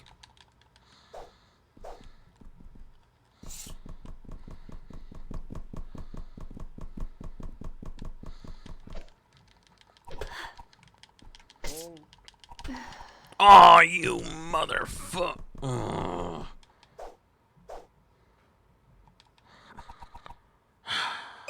Great. Oh, that was so much progress for nothing. How much time do we waste? Okay, yeah. I'm out of time, actually. So, we're gonna have to pick this up at a different pace. Not done with it, mind you. It's just, wow. That was a lot harder than I thought it would be. I did not go into this thinking this was going to be a hard game, but you know what? Here we are. So that was Alyssa. Not bad, actually. I know I was struggling a bit, but that was mostly because I was unprepared for what the game had in store for me. I feel like with a little bit of practice, I think I could get through it fairly easily. At least to some extent. So, I think I'll try this again another time. If, maybe just like as like a little series afterwards. But anyways, I think that's gonna do it for now. So, let me send you all over to someone so that you all have someone to look at while we're recovering from our decrepancy. Let's see. Gonna pick someone. Let's go with this one. They seem kind of cool.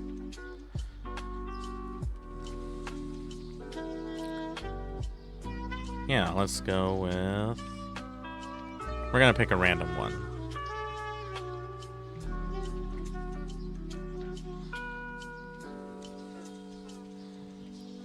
So random that even I don't know.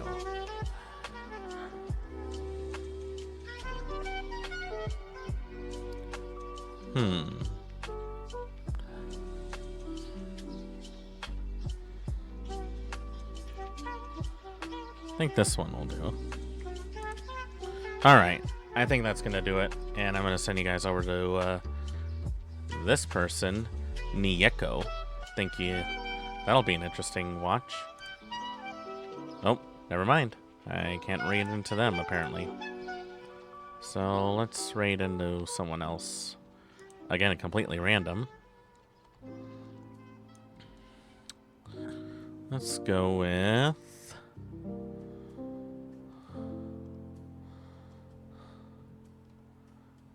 Yeah, let's go with them. Okay, how about Lulu? I think they're pretty cool. They might be cool. So, thank you all so much for watching. I hope you enjoyed this stream. Be sure to tune in tomorrow as we continue our Subathon. Be sure to follow us on social media and such if you want to leave a comment below on what you want to see or if you want to join our Discord server. And as always, respect the classics.